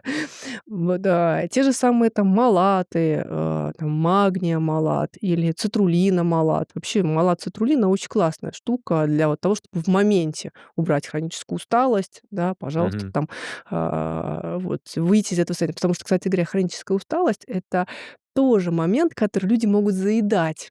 Я это спрашиваю у людей, которые приходят ко мне на консультации, да. То есть, когда человеку кажется, что я вообще-то не голодный, но у меня такая усталость, что вот я сейчас поем, и сил станет больше. Мгм. Только вопрос в том, что человек ест, а сил-то больше не становится. И тогда я говорю: "Не-не-не, мы не будем с вами есть, вы же не голодный, да, мы не будем с вами есть, мы с вами возьмем как раз те вещества, которые вам помогут выйти из этого состояния". Мгм. Вот опять-таки у нас есть пептиды надпочечников, да, которые мы тоже можем использовать, они очень здорово работают. Человек успокаивается, и у него уходит вот эта привязка к еде. Ну, а если, например, говорить про те же добавки 5-гидрокситриптофана, у них, в принципе, в показаниях, там, борьба с булимией, там, желание бросить пить, курить. То есть они помогают в этом. И поэтому такой комплекс, когда мы используем, это, вот в моменте помогает нам, убрать привязку к еде. Плюс, если мы говорим про тягу к сладкому, опять-таки тот же самый 5-гидрокситриптофан или, например, там, пикалинат хрома, который способствует снижению уровня инсулина, помогает нам, снизить тягу к сладкому. Есть, еще такой очень хороший сахароснижающий чай, называется "Галего". Его просто можно заварить. Вот я рекомендую взять термос 500 миллилитров. Положили туда этих семян, залили водой, и просто вот человеку хочется есть или хочется сладкого. Вот сидишь и пьешь этот чаек, но только не обычными кружками, как мы привыкли, там по 200 миллилитров, а взял немножко, там 50-100 миллилитров. Вот сижу и попиваю вот этот чай. У него есть эффект сахароснижения. То есть из этой травы, делаются препараты сахароснижающие. Мгм. Да. Только, естественно, дозировки там будут, другие. И вот этот чай тоже способствует снижению уровня глюкозы. То есть вот, пожалуйста, такие лайфхаки, которые помогают нам, в том числе, убрать вот эти привязки к еде. Поэтому и важно здесь понять, да, что если хроническая усталость, вы ее заедаете, так давайте мы найдем причину хронической усталости, а не будем ее заедать. Или давайте мы разберемся с психологическим состоянием, да, Мгм. и не будем это заедать. И тогда у человека, не будет такой привязки к еде. Плюс устранение дефицита витаминов, микроэлементов, восполнение нормальной микробиоты, кишечника, также помогает тому, что человек начинает есть меньше в принципе. И если мы говорим про здоровую еду, она вообще-то не калорийна. Ну, понятно, нету соусов, нету масел, еще что-то, что создает Конечно, основную калорийность. Ты оливковым маслицем все залил, вот тебе 1000 калорий. да, Понятно, да, да. нет, здесь это понятно. И, Это у меня, наоборот, я, конечно, не понимаю, что не доедаю калорий, я оливковое масло плесну и нормально. да. Смотрите, я вот такой активный пропагандист спорта, по крайней мере, среди своих знакомых, и у меня взгляд такой. То есть, как бы, вот вы, я слышал, в одном интервью говорили, что сейчас там и за счет гиподинамии и так далее современному человеку чуть ли там не 1500-2000 калорий в день нужно. Я, честно сказать, слабо себе могу представить, как на таком колораже вообще можно жить. Я ем 3-200 в день, как бы, при том, что я не набираю вес, то есть если я не выедаю эту норму калорий, я только худею, наоборот. И Мгм. я, как бы, у меня в голове такая связь, что я просто очень много занимаюсь спортом, я просто все это дело сжигаю, и в целом вот как бы я ем и ем, у меня все прекрасно.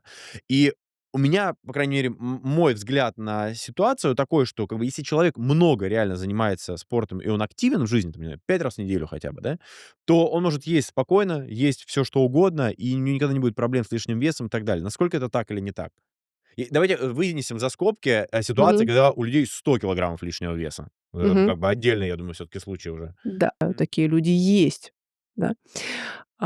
Другой вопрос, что, ко мне, бывает, приходят профессиональные спортсмены для того, чтобы снижать вес, артисты цирка, да, люди, занимающиеся художественной гимнастикой, фигурным катанием, не знаю, балетом. Это что, люди, у которых низкая физическая активность? Если в активной фазе нет, я знаю другая сторона, я знаю очень много случаев, когда профессиональные спортсмены заканчивают карьеру, у них пищевые привычки на 5000 калорий в день остались те же, а физическая нагрузка снижается в десятки раз. И в этот момент они как бы очень быстро начинают набирать лишний вес. Таких у меня прям много довольно знакомых из профессионального спорта таких. Это одна ситуация, а другая, когда человек активно занимается, Ага. но только у него вес не А в снижается чем, и собственно, набирается. И не проблема? ест он на 3000 калорий, а ест на 1000 калорий. А в Да, у чем нас же проблема тоже, тогда? балерины, думаете, на 3000 калорий едят? Они вообще ничего не едят, потому что им всем надо вес удерживать. Ага. Проблема как раз, в том, что здесь могут быть различные метаболические нарушения. Мгм. И даже если мы не берем там уже эту заезженную инсулинорезистентность, Да. пожалуйста, хорошо, будем считать, что инсулин провел глюкозу в клетку. Но дальше, например, эту глюкозу должен подхватить вторичный мессенджер, инозитол, который должен довести до митохондрий. В митохондриях у нас жиры и углеводы превращаются в энергию. Отсюда, кстати, у нас есть митохондриальная теория старения, да, у нас есть митохондриальная дисфункция, вот эти все понятия, с которыми мы тоже все активно боремся, потому что в митохондриях у нас происходит окисление глюкозы. И оно может пойти, например, по разным путям. Есть энергетически выгодный для организма путь, когда, допустим, одна молекула глюкозы дает нам 38 молекул энергии. А есть путь, когда одна молекула глюкозы дает нам 2 молекулы энергии. Вроде М. бы вы съели одно и то же количество глюкозы, но только в одном случае вы получили необходимое количество энергии, то есть КПД большое, а в другом случае нет. То есть это уже нарушение обмена веществ, по сути, как раз, да? В том числе нарушение Мгм. обмена веществ, да. И таких нюансов может быть очень много. Это просто один из примеров. Если мы говорим про ожирение, да, то там все больше и больше исследований, которые абсолютно там разные факторы риска привязывают, в том числе там человек ест из пластиковой посуды, это там по разным механизмам способствует ожирению. Но, кстати говоря, чем мне нравится теория старения Богословского, несмотря на то, что он опровергает вот эти все теломеразы, окисление, воспаление, гликирование, там аномальное метилирование. Он говорит о том, что ожирение способствует старению и нормализации веса приводит к увеличению продолжительности жизни. Мгм. Да, потому что, конечно, ожирение связано с нашими основными возраст-ассоциированными заболеваниями, из которых, собственно говоря, мы и умираем. Потому что, в принципе, старение на сегодняшний день рассматривается как то, что мы умираем от болезни. То есть мы не умираем просто так вот от того, что мы живы и здоровы, да. Мы умираем или от болезни, или от ряда каких-то заболеваний, в том числе, и заболевания, ассоциированные с ожирением, Мгм. метаболическим синдромом. Я не могу сказать, что у нас, все люди с ожирением. Есть достаточно большое количество людей, имеющих избыточную массу тела. Ну, что не является ожирением, да? Да, То что есть. не является ожирением, но метаболические процессы у них могут быть нарушены в еще большей степени, например, чем у человека с ожирением. Да, может быть и выше глюкозы, и даже, например, нормализация веса не приводит к тому, что уровень глюкозы приходит в норму. А почему?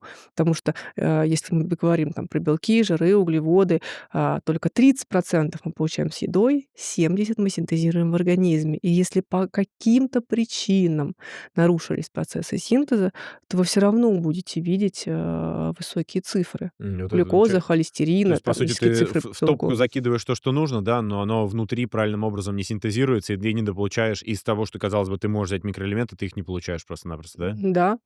Да. Также, например, могу сказать, что у меня есть, там пациенты-мужчины, которые приходят ко мне худеть, например, там с весом 150 килограмм. Я им там, говорю, есть там, допустим, там 2000 калорий, и даю им меню. Они приходят и говорят: "Мне столько не съесть". Для Мгм. меня это много. Я говорю: "Ешьте, меньше нельзя, потому что у вас вес большой, да, нельзя есть меньше". Потому что это, кстати, есть еще такая категория людей.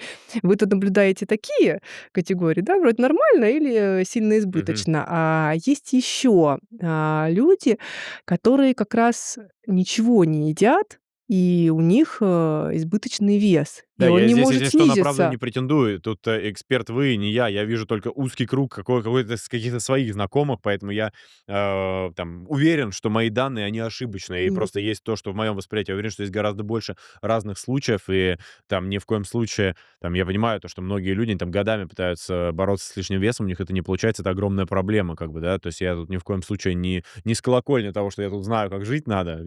Мне просто повезло, что там у меня вот так, например. Но я знаю огромное количество людей, которые там стараются, и от лишнего веса избавиться не могут. да. Они скидывают 10 килограмм, потом срываются на 2 месяца и набирают их обратно, хотя только что год пытались от этого веса избавиться. То есть я таких примеров тоже достаточно много знаю. Бывает, что они скинули 10 килограмм или вообще ничего не Потом скинули, набрали еще, да? и при этом они, например, действительно практически, то есть действительно не едят. Они Мгм. могут есть 1 раз в день, они могут есть 2 раза в день, и какую-нибудь там рыбу с овощами. То есть тут никаких калориях вообще речи не идет.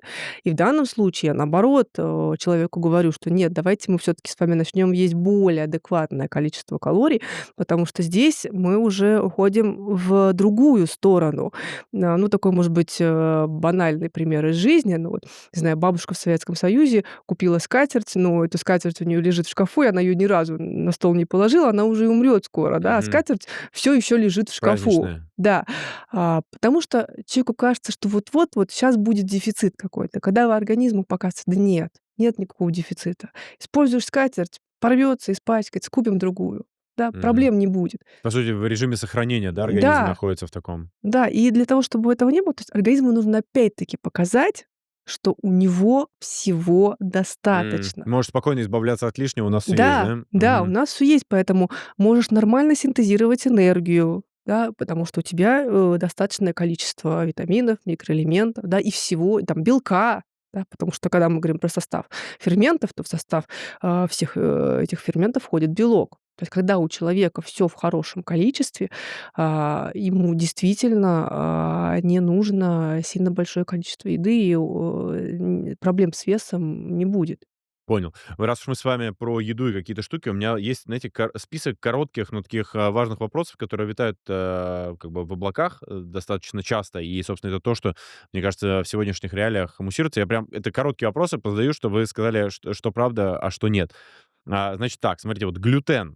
Прям постоянно все обсуждают, все отказываются от глютена. Глютен всем вреден или это скорее исключение из правил люди какие-то? Нет, он, конечно, не вреден всем, но, если мы говорим про, пшеницу, Да. да, глютен все таки это пшеничный белок, Мгм. то здесь есть, такой момент, просто люди не всегда понимают, что о глютене ли мы говорим, да, потому что, глютен — это белок. В пшенице есть еще углеводы, да, и как раз, в пшенице содержатся такие углеводы, которые очень сильно повышают сахар в крови, да, и долго его удерживают. Мгм. И, это зачастую причина того, что человек начинает есть, больше. С глютеном, да, есть ситуация, что, конечно, у нас есть исследования, которые показывают, что, глютен там стимулирует определенные отделы мозга, и за счет этого также человек начинает хотеть есть больше. Есть ситуации, которые связаны там с непереносимостью Что глютена. целиакия, да, называется, или Да, как так? есть, заболевания целиакии, есть, другие состояния, связанные с недостаточностью глютена, которые могут проявляться абсолютно по-разному, вплоть до того, что вызывать головные боли. Мгм. И там при отказе от глютена у человека перестает болеть голова. Это не значит, что это произойдет в 100% случаев. Безусловно, мы для этого и проводим дифференциальную диагностику, да, выясняем причину, почему это может быть. Но, опять-таки, я не говорю о том, что от глютена должны отказаться абсолютно все люди. Нет. Но, ряду людей, необходимо отказаться, ну, скажем так, от пшеницы. Да, нет глютена от пшеницы в целом, потому что там есть еще и пшеничные углеводы. Понял, то есть всё здесь индивидуально. Окей, дальше идем. Значит, смотрите, я вот от вас слышал, такую историю интересную, что, как бы если ты ешь там после 6-7 вечера, то в целом, вероятность того, что у тебя получится снизить свой вес и так далее, она как бы сильно снижается. Но вот у меня вот здесь вот противоречие как бы такое возникло, Мгм. что если человек ложится, как бы у него режим такой, что он встает поздно, ложится поздно, то, допустим, там с 6 вечера до 2 часов ночи довольно много времени, да, и это Мгм. там 8 часов получается. И, например, если человек ложится поздно, то там для меня, например, нелогичная история. Ну, он просто ест тоже позже. Он завтракает позже, обедает позже, ужинает позже. Но от вас слышал, что все-таки вот вы вот прям как назвали, такое 6-7 часов вечера. Почему? Это просто такой практический опыт в Ага. том числе, да. Когда я, вижу, что, все таки если человек ставит цель снижения веса, и да, он ложится спать в 2 часа ночи, а, безусловно, понятно, что снижается выработка соматотропного гормона, там, мелатонина, что также влияет на вес, там, на уровень глюкозы. То есть это Мгм. все есть. И, конечно, да, я объясняю людям, почему нужно ложиться спать раньше, но не все могут это сделать. И даже большинство людей этого не может сделать. И как они жили, так они и живут. Но все-таки практика показывает, что если такой человек будет есть там в 9-10 вечера, то у него, ну, или медленнее будет снижаться вес, или он будет стоять. Если мы все-таки смещаем эти приемы пищи на 6-7 часов, то вес будет уходить с большей скоростью. Это в том числе связано с работой симпатической, парасимпатической нервной системы, которые регулируют там процессы там, того же самого пищеварения. Мгм. Да? То есть очень много разных механизмов здесь участвует, Я понял, это поэтому практические наблюдения, в это общем, в большей просто степени. Ага. практические наблюдения, да. Значит, следующая такая штука, которая тоже, значит, завтрак — самый важный прием пищи. Вы об этом много говорите, и я прям, мы не будем, наверное, повторяться. Так коротко. Идея такая, что кашку заварную за 30 секунд съесть не вариант, потому что это быстрые углеводы, все вымоет, у тебя только простимулируется, опять же, глюкоза будет идти вверх, ты будешь хотеть есть, весь день будешь подъедать. И что завтрак должен быть плотный, там, не знаю, картошка с мясом, с яйцом, и вот, Мгм. вот собственно, класс. Значит, с одной стороны, я сам люблю позавтракать плотно достаточно. Вот Мгм. я сегодня на завтрак ел стейк с картошкой, например, мой любимый Мгм. прием пищи. Но при этом как бы завтрак мой самый нелюбимый прием пищи. Вообще. То есть это вот, если у меня просто сегодня так совпало, но очень часто я могу поесть очень легко, съесть там, не знаю, 2 яйца с кусочком хлеба, и потом как бы следующие приемы пищи уже есть нормально. Вы говорите, что это очень неправильно, но, например, у меня здесь какое противоречие возникает внутренне, что я с утра сам не свой. Я ненавижу первую часть дня всей душой. Я не люблю с утра просыпаться, вставать. Вот это все прямо не мое. И поэтому у меня весь день, он, по сути, смещен немножко. И, конечно, обед у меня уже конкретно плотный. Вот давайте с вами немножко здесь так Мгм. подискутируем. Все-таки, как бы у меня, знаете, в голове как бы нет черного и белого, у меня есть полутона такие определенно, что человеку очень важно чувствовать себя и понимать, что конкретно ему надо. Что если я, например, начинаю с утра в себе пихать, мне потом день просто не мил, реально. Я Мгм. лучше позавтракаю, потом поем обед, допустим, не через 5 часов, как вы говорите, а там через 2,5, через 3 часа. И вот после обеда уже буду чувствовать себя комфортно, скажем так. Насколько все-таки такие вот меры, они допустимы в зависимости от того, что человеку близко? Или вы считаете, что это радикально неправильно? Нет, я, конечно, тоже за полутона, и я всегда подстраиваюсь под людей. То есть у меня есть огромное количество вариантов там меню, Ага. рационов. То есть, во-первых, я, естественно, всегда спрашиваю, что ест человек, к чему он привык, да, какие продукты он любит, какие не любит. И если он не любит есть брокколи, я ему не буду говорить: да брокколи тут полезно, я сейчас вам целую лекцию Не, ну прочитаю, брокколи почему полезное. полезно брокколи, да. По Но факту. если вы его не любите, Да. вы его не будете есть. Да, Мгм. сколько бы пользы оно не приносило, да, просто не будете. Это действительно вызовет отвращение. Поэтому не хочешь — не ешь, да, не надо. Мы найдем другой путь. Если мы говорим про первое прием пищи, да, есть люди, например, у которых высокая мочевая кислота, и они не хотят есть с утра. Есть люди, которых вообще То есть тошнит с физиологически не утра, хотят есть просто. физиологически не Мгм. хотят есть с утра, потому что мочевая кислота удерживает аппетит в том числе. Люди с дефицитом цинка не хотят есть с утра, с тем же самым атрофическим гастритом не всегда человек хочет есть, с нарушением желчеоттока. Просто я-то привыкла к тому, что ко мне в основном приходят больные люди, да, и, естественно, очень много разных ситуаций, с которыми я сталкиваюсь. И, я тогда подстраиваюсь под человека. Мгм. И, Можем ли мы сказать, что если человек просыпается с утра и у него долгое время нету аппетита, он реально физиологически не хочет есть, то это может быть сигналом к тому, что ему нужно проверить вообще, чё у него там происходит? это, ну, сигнал к тому, что нужно проверить, Да. да, как минимум то, о чем я только что сказала. И, с таким человеком мы решим вопрос каким образом. То есть или, например, мы можем на каком-то этапе, допустим, взять 2 приема пищи, да, или, например, взять 3 приема пищи, но между ними сделать перерыв не 5 часов, да, допустим, 3 часа, или первый прием пищи будет неплотный. Да, вариант какого-то салата, да, или, например, просто какой-то крупы там без мяса, без яиц. То есть, Мгм. ну, просто это не быстрая заварная овсянка с ягодами. Ну, Да, понятно. это, ну, другие какие-то варианты. Там пусть это будет рис или гречка, там с какими-то овощами. То есть, можем взять, это, да, потому что и питание, оно не должно быть через насилие. То есть всё равно вот эти все психологические аспекты и пищевые привычки человека, конечно, я всегда учитываю. Просто есть какие-то советы, которые, ну, мы можем дать массово, и Мгм. они действительно подойдут большинству людей. И у меня такая же ситуация. Я плотно завтракаю, и может так сложиться день, что у меня там столько пациентов, что я позавтракала там в 6 утра и поела только в 6 вечера. Мгм. Все, да, ну так получилось. Да? Но при этом я не буду умирать, мне не будет казаться, что, боже, у меня нет никаких сил, там еще чего-то. Но если я поем неплотно, то я знаю, что через 2-3 часа я уже захочу есть, а Мгм. это снижает продуктивность моей работы. Понятно. Абсолютно точно.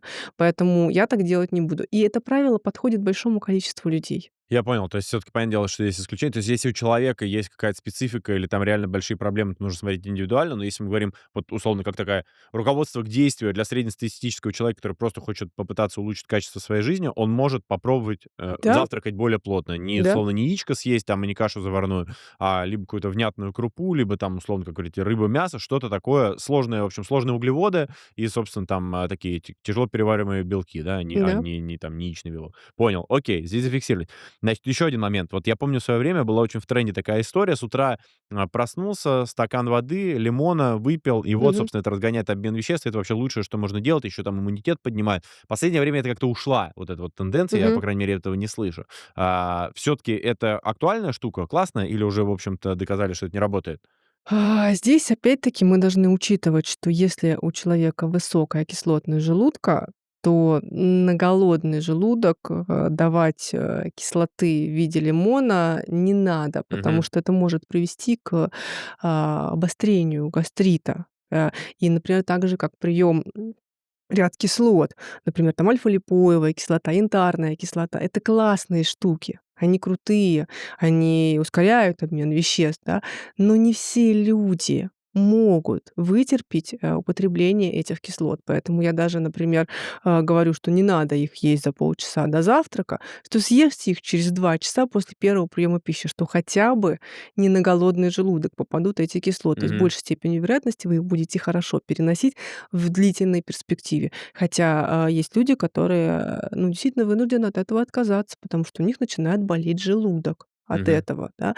Поэтому, опять, это не рекомендация, которую мы можем дать всем подряд. Плюс, когда мы говорим про разогнать обмен веществ, ну, здесь опять наш обмен веществ, это очень сложная штука. И, например, разогнать обмен веществ — это в том числе снизить уровень триглицеридов. А какое к этому отношение имеет, например, там употребление воды с лимоном, да? Или там, допустим, понятно, что та же, янтарная кислота, пожалуйста, будет ускорять, разрушение, расщепление глюкозы и превращение ее в энергию. Вот здесь, да, понятно, там, как это происходит. Ну, безусловно, конечно, там и лимонная кислота у нас участвует там в цикле, превращения глюкозы в энергию. То есть понятно, что есть много разных нюансов, но мы не можем схватиться за что-то одно и сказать, что только это чудодейственно. Нет, многофакторность. Да, если есть многофакторность, значит и решений здесь тоже будет много, оно не Мгм. будет одно единственное. И когда мы, например, говорим про прием витаминов и микроэлементов, недостаточно только пить витамин D и омегу-3. Этого мало, потому что если вы дали в свой организм большое количество витамина D, а дальше у вас ничего не работает, а грузчики у вас есть, которые разгрузят его и принесут дальше к другим процессам, где оно должно включиться. Мгм. Например, если у вас есть дефицит кальция, Да, сработает ли витамин D в 100%? Нет, не сработает. Да. А кальций связан с магнием, там, с фосфором и так далее. И пошло, и поехало. И отсюда, наш организм — это большая химическая фабрика. Для того, чтобы эта химическая фабрика работала идеально, для этого все процессы должны быть уравновешены, и нигде не должно быть дефицита. Так же, как в любом другом деле. Мгм. Понял.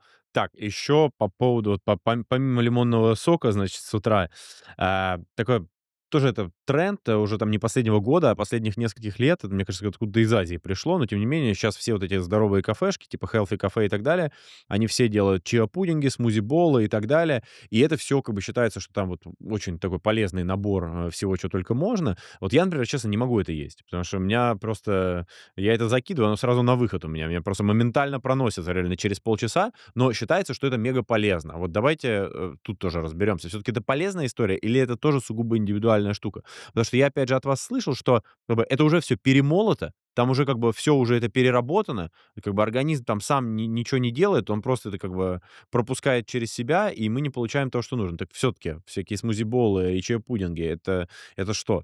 Ну, опять-таки, я могу сказать, что я их также не люблю, так же, как всю здоровую выпечку, ПП и так далее. Но здесь есть такой момент. Допустим, если мы говорим там про какое-то заводское производство, да, вот, не знаю, мы взяли какой-то торт, и вы посмотрели его состав. Там будет молочный порошок, который содержит окисленный холестерин. Да. Там яичный порошок, также там окисленный холестерин, который еще хуже, чем обычный холестерин, да. Различные эти растительные масла, которые все являются там трансжирами и плохими для нас вариантами. Огромное количество там красителей, да, ароматизаторов там и же с ними. Естественно, это не окажет пользу.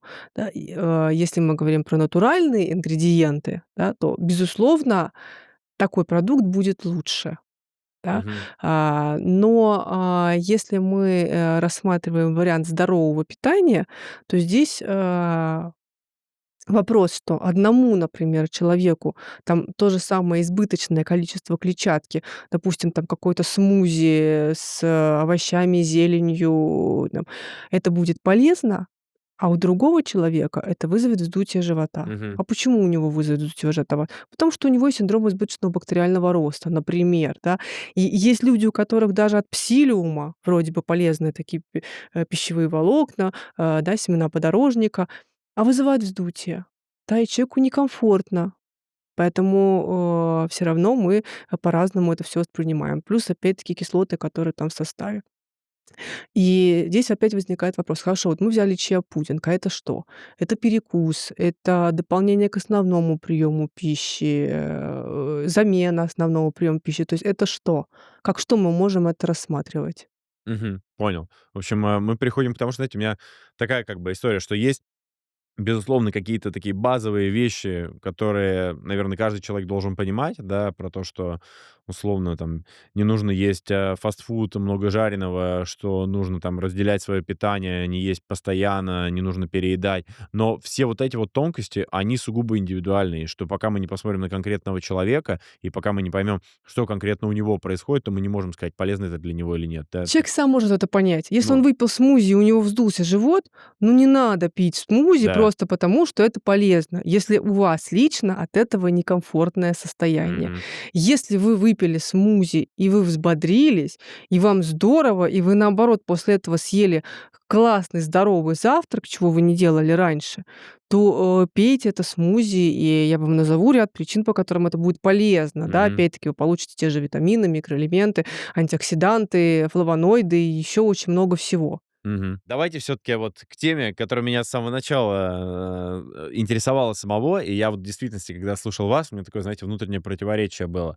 Я слышу такие штуки, что вы говорили, например, что за прием пищи человек не может переработать там, больше 20-30 граммов белка, например. Я посмотрел на свой обед сегодня, у меня там в 2 раза больше белка, например, было, абсолютно точно. Что калорий нужно там не так много, и в целом, если мы меньше едим, то мы там в целом дольше живем, да, Мгм. потому что у организма есть какой-то износ двигателя, скажем так, да, и Мгм. если ты постоянно жрешь, то как бы он изнашивается быстрее. И вот я как бы задаю для себя вопрос. Вот, значит, с одной стороны, я как бы смотрю на свою жизнь, и там, на то, что я там интенсивно занимаюсь спортом, с точки зрения здоровья. Помимо личного интереса, еще и как бы здоровья, что хочется быть в классной форме, что кажется, что это позитивно влияет, ты там будешь дольше жить и так далее. Но, с другой стороны, я понимаю, что с точки зрения питания, например, я ем больше калорий, чем, казалось бы, надо, что я Мгм. потребляю больше белка, чем, опять же, вы говорили, что надо, там, не знаю, 150, 160, 170 граммов в день. Насколько это в действительности пагубно, например, может влиять на мой организм, или же в каком-то варианте это может быть нормой, которая, наоборот, делает только хорошо? Ну, опять-таки, если мы возвращаемся к теориям старения и говорим ту теорию, которая на сегодняшний день у нас самая прогрессивная, да, это теория, связанная с избыточным количеством инсулиноподобного фактора роста, Мгм. белка МТОР, то есть исследования, которые показывают, что чем меньше у человека количество приемов пищи, да, и чем меньше калорий, тем, собственно говоря, ниже инсулиноподобный фактор роста и активность этого белка. Да. И ученые, поддерживающие эту теорию, они тоже это не опровергают, да, объясняя определенные механизмы с точки зрения старения. Да. Это вот что касается такого теоретического момента. Опять-таки, если мы говорим про белок, безусловно, человек может есть больше белка. Если у него достаточное количество пищеварительных ферментов, он действительно имеет хорошую кислотность желудка, у него, достаточно пепсиногена-1, пепсиногена-2, которые там под действием кислоты превращаются в пепсин, белок, переваривающий белки в желудке, да. Если у него достаточное количество там панкреатической эластазы, там фермента, переваривающего белки в поджелудочной железе. Если он может это количество белка всосать, переработать, то ради бога. И да, есть исследования, которые говорят о том, что, в принципе, даже там и 1,5 грамма белка — это не опасно для нашего организма, что Мгм. мы можем это выдержать. Но если мы говорим опять про тот же самый белок, то у нас в организме есть процессы синтеза, процессы распада. А, и когда у нас больше поступает белка извне, то есть мы его едим, значит, что происходить будет в организме? Синтез будет снижаться, а распад будет увеличиваться. Так, и на что это влияет? Ну, на ряд процессов, да. То есть, конечно, организм — саморегулируемая система. Мгм. То есть, да, она просто снизит синтез белка и увеличит его распад, увеличит выведение продуктов распада белка. Здесь, другой вопрос, что, таким людям я рекомендую, что просто сходите, сдайте мочевую кислоту, сдайте мочевину. В идеале еще аммиак. Просто аммиак делают не все лаборатории, вещество летучее, которое определяется прям чуть ли не при вас, да. Поэтому вот если вы сдали вот эти 3 компонента, и невысокая мочевая кислота, невысокий аммиак, достаточное количество мочевины, то, вы можете употреблять это количество белка, но только, пожалуйста, давайте мы будем контролировать эти показатели. Мгм. Потому что если вы, например, едите белка много, и вот оно пошло, этот усиленный распад, и пошло повышение мочевой кислоты, повышение аммиака. Аммиак — это опасное токсическое вещество, которое разрушает нашу нервную систему. Ну, то есть представьте, нашатырный спирт плавает у вас в крови. Это будет постоянное перевозбуждение нервной системы. То есть, условно говоря, избыток белка может влиять на нервную систему. Да. Вот это сейчас вы мне открыли. То есть ничего себе, интересно.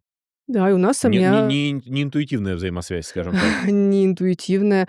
И аммиак у нас обезвреживается в цикле мочевины, когда в результате образуется мочевина. И у нас есть ряд аминокислот, которые участвуют в этом цикле. Это Мгм. аргинин, цитруллин, орнитин, аспарагиновая кислота. И, кстати, многие спортсмены, они употребляют и аргинин, и цитруллин, в том числе, конечно, и аргинин, и цитруллин будут обезвреживать этот аммиак. Просто у вас организм выдерживает генетически это или нет? Мгм. Это так же, как по аналогии, например, с жирами. Когда мы говорим о том, что у нас есть ряд химических реакций, которые нам приводят, например, к Да. холестерину, есть ряд химических реакций, по которым мы от холестерина попадаем к другим веществам. Каждая химическая реакция ускоряется ферментом. То же самое про белки. Да? Скорость работы ферментов определяется генетикой. Фермент — ген. Да? Мгм. Если у вас супер классно работают гены и работают ферменты, то вы сможете выдерживать это количество. Да, и показатели не повысятся, но только под ферментом и геном я подразумеваю много ферментов и много генов. Но если вы дали избытки, то, к сожалению, при плохо работающих ферментативных системах это приведет к повышению показателей. И, кстати говоря, у нас одно время была модная кето-диета, сейчас она уже так Это углеводное? подутихла. Это высокожировая диета. Жиры, да. Это если есть столько, Низкоуглеводная. что там не Да, разберешься. адепты этой диеты били в грудь, что она не повышает уровень холестерина. У нас на сегодняшний день огромное количество исследований, что эта диета повышает уровень холестерина. И даже буквально, недавно я смотрела несколько обзорных, статей, вышедших там в 24 году, в 19, которые, говорят о том, что да, например, на короткой дистанции избыточное количество жиров и, низкое количество углеводов действительно способствует тому, что человек будет, например, терять вес, Мгм. да. Но, в длительной перспективе это будет способствовать повышению липопротеинов низкой плотности. А повышение липопротеинов низкой плотности ведет нас к тому, что если у нас, и повреждены сосуды, они могут повреждены быть избыточной глюкозой, там, избыточным гомоцистеином, там, про отложение кальция мы говорим, там, да, опять-таки окисление там этого холестерина, то есть опять многофакторный процесс, то это приведет к тому, что у человека разовьется атеросклероз. Мгм. То есть, пожалуйста, вроде бы сегодня-завтра, да ничего страшного, а в итоге вот так. Да, то же самое с белком. То есть я не против, ешьте, но давайте так. Давайте мы проверим желудок, давайте мы проверим кишечник, давайте мы сдадим программу и посмотрим, а вы действительно перевариваете весь этот Или белок, и он у вас выходит нету, просто, да? да. Да. Мгм. Давайте мы посмотрим мочевую кислоту, аммиак, мочевину. Если хотя бы по этим показателям у вас будет все хорошо, я от вас отстану. Ешьте дальше свой белок. Хороший поинт. Да, это такое интересно. У меня сейчас на самом деле такое интересное заключение, потому что это же вот к слову про там нашу хроническую усталость, про стрессы и так далее, да. По сути, если ты как бы у тебя неправильные продукты, которые там не усваиваются должным образом, влияют на нервную систему, это же, собственно, и стимулирует, да, как бы стрессы и прочие вещи. То есть ты становишься менее устойчив к внешней среде, скажем так. Да, Это сейчас. есть те же люди, которые опять-таки плохо переваривают белок, и у них тоже вздутие живота, запоры, кстати, от Ага. избыточного количества белка. Плюс вы не забывайте, что продукты распада белка очень сильно влияют на почки. Да, Мгм. и надо смотреть, тот же уровень креатинина, скорости клубочковой фильтрации. То есть если с ними все хорошо, почки шикарно выводят продукты распада белка, то тоже хорошо, я от вас отстану. Но, Мгм. пожалуйста, контролируйте эти показатели в случае, если вы идете на это. То есть перед тем, как мы начинаем что-то делать в избытке, надо посмотреть, а что у меня было сначала, да, что я получил в результате, не ухудшила ли это работу Мгм. моего организма. Да. Если нет, я, например, продолжаю это делать. Понял. Хороший поинт про то, что если я делаю что-то в избытке, я должен строго контролировать то, что со мной происходит. Да, ну, Это это, понимаете, хорошее так же, замечание. как, ну, хорошо, вот вы там работаете не там 40 часов в неделю, как у нас по трудовому законодательству, да, вы работаете 60. Мгм. Месяц 62, год, 5 Ну, лет, вопрос, что на 10. долгой дистанции, это Ну, понятно, то да. есть кто-то может только месяц только выдержать, кто-то год, кто-то 10 лет. Это же тоже зависит от ресурсов нашего организма. На меня тоже многие смотрят, знаете, я на приеме пациентов сижу по 8, по 9, по 10 часов. Я могу, там у меня может быть перерыв в 5 минут. Все остальное время я нахожусь с больными людьми. На меня смотрят другие врачи и говорят: "Как? Как ты это делаешь?" То есть мы ни в твоем возрасте, ни в каком другом не могли это делать. Ну вот пока могу. Смогу ли дальше, не знаю. Но я уже много лет работаю в таком режиме. Да, здесь то же самое. Ну, в какой-то момент ресурса может не хватить, а может и хватит. У нас же есть гениальные люди, правильно? Давайте, смотрите, вот я все-таки остаюсь в рамках своей концепции про то, что большинство людей, которые как бы нам с вами не хотелось, большинство людей, которые посмотрят, не пойдут сдавать анализы и не пойдут к специалистам, это просто так мир устроен. Но те, кто как бы пойдут, я думаю, они уж найдут способ, куда пойти и что сдавать. Но давайте для тех, кто не пойдет, но кто все-таки хочет совершить какую-то такую, знаете, попытку к улучшению своего состояния здоровья, вот берем среднестатистического человека. Что на сегодняшний день, на ваш взгляд, должно быть обязательно в его рационе? Как примерно должен состоять его рацион, чтобы вот он начал так питаться и хотя бы какие-то минимальные улучшения в своей жизни мог заметить? Во-первых, убираем перекусы. Только основные приемы пищи: завтрак, обед, ужин. Ага. Да. Второе. Старайтесь не есть переработанные продукты. То есть, если вы взяли мясо или рыбу вот в чистом виде, сырые, в магазине, вы можете оценить их качество, да. Вы можете понять, свежий это продукт, не свежий, да. Таким образом, вы уже получите больше пользы, Мгм. да. Если вы купили какой-то приготовленный продукт или консервы, или там колбасы, сосиски, да, сразу говорю, что свежие, хорошие продукты туда не положат. То есть у нас есть понятие там годный продукт, условно годный, непригодный. Да. Годный продукт — это только тот, что лежит перед вами в натуральном виде. Мгм. Все. Да, и поэтому здесь ваш выбор. Вы взяли это мясо и сделали из него что-то, а в лучшем случае это хороший вариант, если вы его сварили или потушили, да, или запекли там при невысокой температуре, не длительно, это то, что мы говорили, там про ту же Да-да-да. самую гликацию, например, да, это всегда будет лучше, чем вы взяли сосиски и пожарили их. Ну, Вот, на ну костре.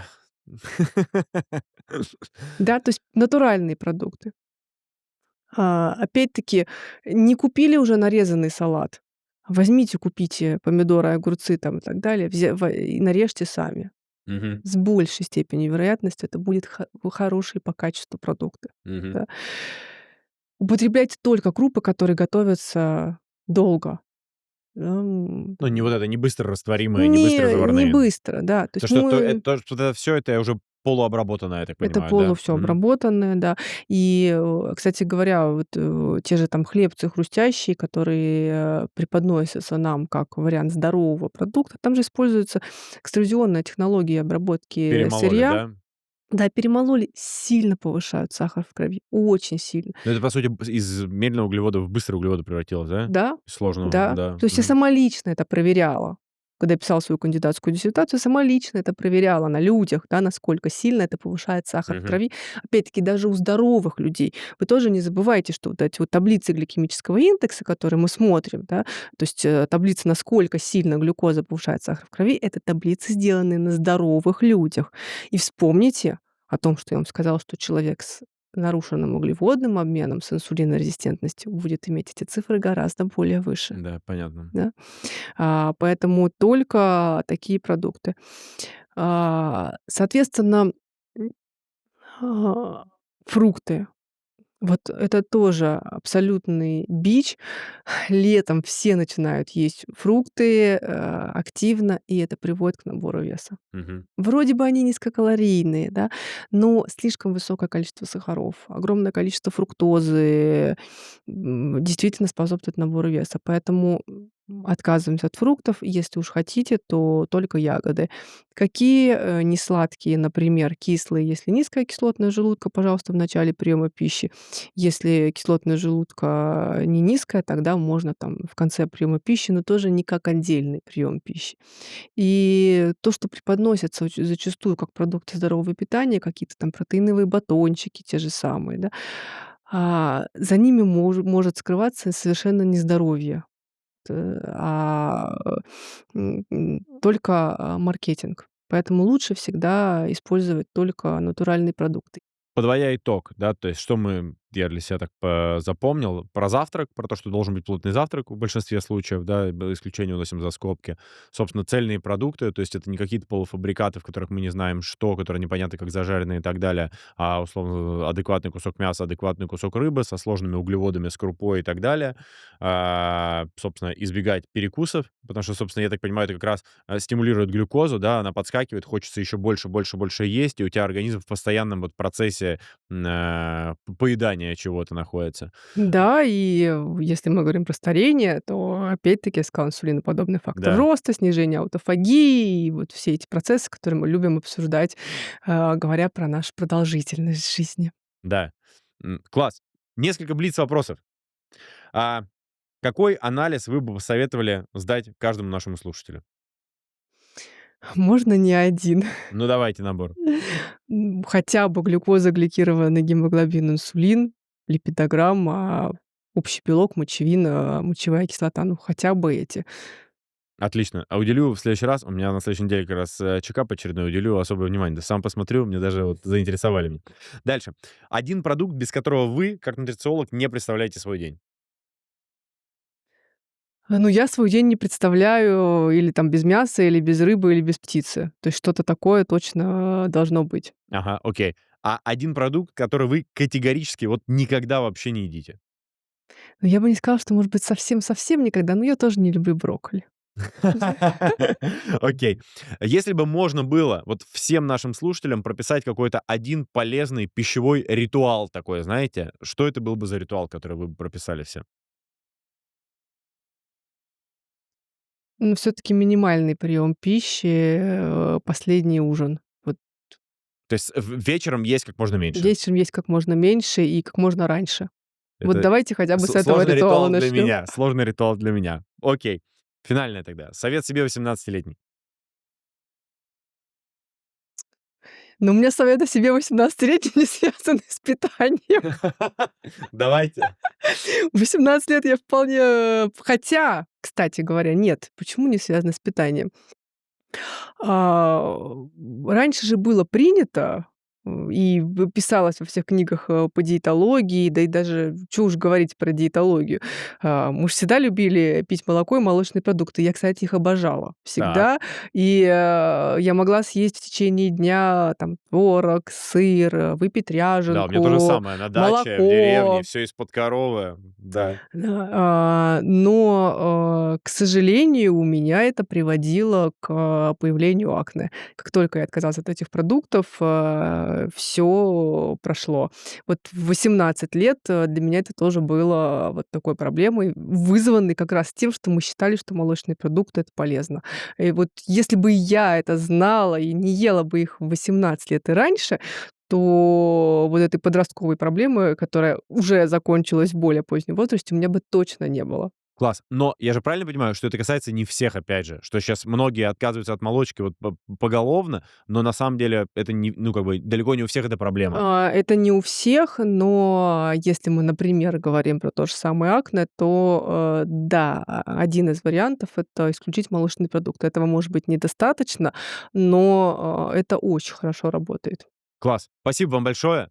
На самом деле, довольно много интересных вещей для себя. Для меня, честно сказать, для меня самое большое откровение про то, что избыток белка может влиять на нервную систему, потому что у меня 2 вещи, на которыми я очень сильно запариваюсь в жизни. Это питание, потому что как бы, у меня всегда, ты знаете, такая, много занимаешься спортом, как бы нужно как-то поддерживать все, что ты делаешь. А второе — это моя нервная система, проблемы со сном и стрессы и так далее, и так далее. И вот у меня сейчас в голове возникла такая несвязанная взаимосвязь о том, Мгм. что одно может потенциально вытекать из другого, и я обязательно при следующем чекапе это проверю. Вы меня очень сильно заинтересовали. Ну, а базово, я, конечно, понимаю, что в современных реалиях, когда там медицина развивается, технологии не стоят на месте, и даже элементарно те анализы, доступ к которым у нас сейчас у всех есть, это те штуки, которыми прям не нужно пренебрегать. И даже вот я там, я, как я сказал, я любитель назначить себе всяких разных добавок. Я вот в очередной раз, знаете, у меня каждый раз, когда у меня какой-то подкаст с человеком из вот медицины, из индустрии, я потом выхожу, такой себе кучу заметок делаю, что я больше не делаю, и что я теперь делаю. Вот у меня, как знаете, сегодня будет лист заметок из того, что я больше не назначаю сам себе добавки, а я вот все-таки буду спрашивать совета у кого-то, кто может мне добавить, потому что я могу пить одно, а оно будет просто абсолютно неэффективно или, наоборот, будет для меня губительным. Вот, так что спасибо вам за инсайты. Вот, я надеюсь, то, что люди, которые нас послушают, они тоже для себя многое подчерпнут и каким-то образом позитивно повлияют на свою жизнь. Спасибо вам большое. На здоровье. Друзья, кто досмотрел нас до конца, если вам понравилось, было полезно, обязательно подпишитесь на канал, воткните лайк, делитесь в комментариях своими выводами, инсайтами, тем, что вы почерпнули из сегодняшнего выпуска. Обменивайтесь, обсуждайте всегда. Это самое интересное, интересно будет почитать. Ну и до новых встреч. Пока-пока.